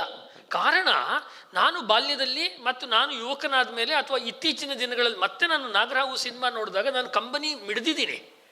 ನನಗೆ ಕೆಲವು ದೃಶ್ಯಗಳನ್ನು ನೋಡುವಾಗ ಕರುಳು ಹಿಂಡಿದೆ. ಆ ಮಾಸ್ಟ್ರು ಪಾತ್ರ ಮತ್ತೊಂದನ್ನೆಲ್ಲ ನೋಡುವಾಗ ಅಲ್ಲಿಗೆ ಆ ಬೆಳ್ಳಿ ತೆರೆಯ ಮೇಲೆ ಪುಟ್ಟಣ್ಣ ಕಣಗಾಲು ಯಶಸ್ವಿಯಾಗಿದ್ದಾರೆ. ಅಲ್ಲಿಂದ ಈ ಸಿನಿಮಾ ನೋಡುವ ಪ್ರೇಕ್ಷಕರ ದೃಷ್ಟಿಯಿಂದ ಯಾರೋ ಮ್ಯೂಸಿಕ್ ಮ್ಯೂಸಿಕ್ನವ್ರಿಗೆ ಇಲ್ಲ ಆ ಹಾಡಂಗೆ ಬರಬೇಕಾಗಿತ್ತು ಇರುತ್ತೆ. ಅದನ್ನೇ ನಾವು ಲೋಕೋ ಭಿನ್ನ ರುಚಿ ಅಂತ ಹೇಳಿರೋದು. ಅದನ್ನು ನಾವು ತೆಗೆದುಕೊಳ್ಬೇಕು. ಸಂಗೀತ ಬಂದಿದ್ದರಿಂದ ನಾನು ಒಂದು ಕೊನೆಯಲ್ಲಿ ಹೇಳೋದು, ಭೈರಪ್ಪನವ್ರಿಗೆ ಏನಿತ್ತು ಅಂದರೆ ಕಲೆಯಲ್ಲಿ ಅತ್ಯಂತ ಶ್ರೇಷ್ಠವಾದ ಫಾರಮ್ ಸಂಗೀತ ಅಂತಿತ್ತು. ನನ್ನ ಪ್ರಕಾರ ಸ್ವಲ್ಪ ಅದು ಸಮಸ್ಯಾತ್ಮಕ. ಅದು ಈ ಉದಾಹರಣೆಗೆ ನಮ್ಮ ಮಹೇಂದ್ರ ಇದ್ದಾರೆ ಅಥವಾ ಇನ್ಯಾರೋ ಒಬ್ಬರು ದೊಡ್ಡ ಪೇಂಟರ್ ಇದ್ದಾರೆ. ಪೇಂಟಿಂಗ್ ದೃಷ್ಟಿಯಿಂದ ಪೇಂಟರ್ನ ಬಂದರೆ, ಈಗ ಪಿಕಾಸೋ ಬಂದ ಅಂತ ಇಟ್ಕೊಳ್ಳಿ, ರಾಜಾ ರವಿವರ್ಮ ಬಂದ ಅಂತ ಇಟ್ಕೊಳ್ಳಿ ಅಲ್ವಾ. ನಮ್ಮ ದೇಶದಲ್ಲಿ ಇನ್ನೊಬ್ರು ಯಾರೋ ಅವ್ರು ಒಪ್ಕೊಳ್ತಾರ ಆ ಮಾತನ್ನು. ಅವ್ರೇನು ಹೇಳ್ಬೋದು, ನನ್ನ ಬಾಲ್ಯಾವಸ್ಥೆಯಲ್ಲಿ ನನ್ನ ಪ್ರಜ್ಞೆಯನ್ನು ರೂಪಿಸಿದ ಅಂಶಗಳು ಎರಡು. ಒಂದು ಸಾವಿನಿಂದ ಬಂದಂಥ ತತ್ವಶಾಸ್ತ್ರದ ಪ್ರಶ್ನೆ, ಡೆತ್ ಅಂದ್ರೆ ಏನು, ಮತ್ತು ಕಾಮ ಅಂದರೆ ಏನು, ಇವೆರಡು ಅವ್ರನ್ನ ಕಾಡಿದ ಪ್ರಶ್ನೆ. ಅದು ತತ್ವಶಾಸ್ತ್ರಕ್ಕೆ ಹೋಯಿತು. ಎರಡನೇದು ಗಾಯನ, ಅದರಿಂದ ಬರುವ ಒಂದು ನಾದ, ಅದು ನನ್ನನ್ನು ಇನ್ನೊಂದು ಲೆವೆಲಿಗೆ ಅದು ಅವರ ಭಿತ್ತಿ, ಅದು ಭೈರಪ್ಪನವರ ಭಿತ್ತಿ. ಅದು ಜಿ ಬಿ ಹರೀಶನ್ ಭಿತ್ತಿನೋ ಅಥವಾ ದಿವಾಕರ್ ಹೆಗಡೆ ಅವ್ರ ಭಿತ್ತಿನೋ ಆಗಬೇಕಾಗಿಲ್ಲ. ಬಟ್ ಅವರು ತಗೊಂಡಿರೋ ಸಂಗೀತದ ಭಿತ್ತಿಗೆ ಅವರು ನ್ಯಾಯ ಒದಗಿಸಿದಾರ ಅವ್ರು 22 ಅಥವಾ 23 ಕಾದಂಬರಿಗಳಲ್ಲಿ ಅನ್ನೋದು ಪ್ರಶ್ನೆ. ನಮ್ಮ ಪ್ರಕಾರ ನ್ಯಾಯ ಒದಗಿಸಿದಾರ ಅವರು, ಅಷ್ಟನ್ನು ತಗೊಳ್ಬೋದೇ ಹೊರತು ಬೇರೆ ಇನ್ನೊಂದು ಕಾದಂಬರಿಯನ್ನೇ ಅನುಸಂಧಾನ ಮಾಡುವ ಇನ್ನೊಬ್ಬ ಕಲಾವಿದ ಅವನ ಬ್ಯಾಕ್ಗ್ರೌಂಡು ಬೇರೆನೇ ಇರ್ಬೋದು. ನಿಮ್ಗೆ ಗೊತ್ತಾಗ್ತಿದೆಯಲ್ಲ, ಅವನು ನಂಬಿಕೊಂಡಿರುವ ಬ್ಯಾಕ್ಗ್ರೌಂಡು ಬೇರೆನೇ ಇರ್ಬೋದು. ಸೊ ಆ ದೃಷ್ಟಿಯಿಂದ ನಾವು ಇದು ಸರ್ವಶ್ರೇಷ್ಠ ಕಲೆ ಅಂತ ಹೇಳಿ ಎಂದು ಭೈರಪ್ಪನವರು ಹೇಳುತ್ತಾರೆ ಅಂತ ಹೇಳಬೇಕು. ಅಲ್ಲಿ ಆ ಮಟ್ಟಿಗೆ ನಾವು ಡಿಫ್ರೆನ್ಸನ್ನು ಕಲೆಯ ದೃಷ್ಟಿಯಲ್ಲಿ ಇಟ್ಕೊಳ್ಬೋದು. ಬಟ್ ನಾವು ಕಂಡ 20ನೇ ಶತಮಾನದಲ್ಲಿ ಭೈರಪ್ಪನವ್ರು ಏನಾದರೂ ಬಂದು ಇಷ್ಟು ಕಾದಂಬರಿಗಳನ್ನು ಬರೀಲಿಲ್ಲ. ನಾನು ನಿನ್ನೆ ದಿವಾಕರ್ ಹೆಗಡೆ ಅವರು ವಾಕಿಂಗ್ ಮಾಡುವಾಗ ಯೋಚನೆ ಮಾಡ್ತಿದ್ವಿ, ಎಷ್ಟು ದೊಡ್ಡ ಒಂದು ಶೂನ್ಯ ಆವರಿಸ್ತಾ ಇತ್ತು ಕನ್ನಡದಲ್ಲಿ. ಮೌಲ್ಯ ಪ್ರಜ್ಞೆಗೆ ಸಂಬಂಧಪಟ್ಟಂತೆ ದೇವಡು ನರಸಿಂಹಶಾಸ್ತ್ರಿ, ಮಾಸ್ತಿ ಇಂಥವರ ಕಾದಂಬರಿಗಳಾದಮೇಲೆ ಆ ಮೌಲ್ಯದಲ್ಲಿ ಒಂದು ನೆಲ ತಗ್ಗಿತ್ತು, ಒಂದು ಖಾಲಿ ಜಾಗ ಆಗಿತ್ತು. ಆ ಖಾಲಿ ಜಾಗಕ್ಕೆ ಬಹಳ ದೊಡ್ಡ ಕೊಡುಗೆಯನ್ನು ಸಮರ್ಥವಾಗಿ ಕೊಟ್ಟಂಥ ಕನ್ನಡದಲ್ಲಿ ಬರೆದ ವಿಶ್ವಮಟ್ಟದ ಲೇಖಕ ಭೈರಪ್ಪನವರು. ಅವಕಾಶಕ್ಕಾಗಿ ನಾವಿಬ್ಬರು ಮಂಗಳೂರು ಲಿಟ್ ಫೆಸ್ಟ್ಗೆ ಕೃತಜ್ಞರು. ನಮಸ್ಕಾರ. ಭೈರಪ್ಪ ಅವರ ಕಾದಂಬರಿಗಳಲ್ಲಿ ಸಾಮಾಜಿಕ ಒಳನೋಟಗಳು ಎಂಬ ವಿಷಯದ ಕುರಿತು ಅರ್ಥಪೂರ್ಣವಾದ ಸಂವಾದವನ್ನು ನಡೆಸಿಕೊಟ್ಟಂತಹ ಡಾಕ್ಟರ್ ಜಿ ಬಿ ಹರೀಶ ಹಾಗೂ ಶ್ರೀ ದಿವಾಕರ ಹೆಗ್ಡೆ ಕೆರೆಹೊಂಡ ಇವರಿಗೆ Shri Ashwath, co-founder, director, creative education, Karkala ಇವರು ಗೌರವ ಸ್ಮರಣಿಕೆಯನ್ನು ಕೊಡಬೇಕಾಗಿ ವಿನಂತಿ.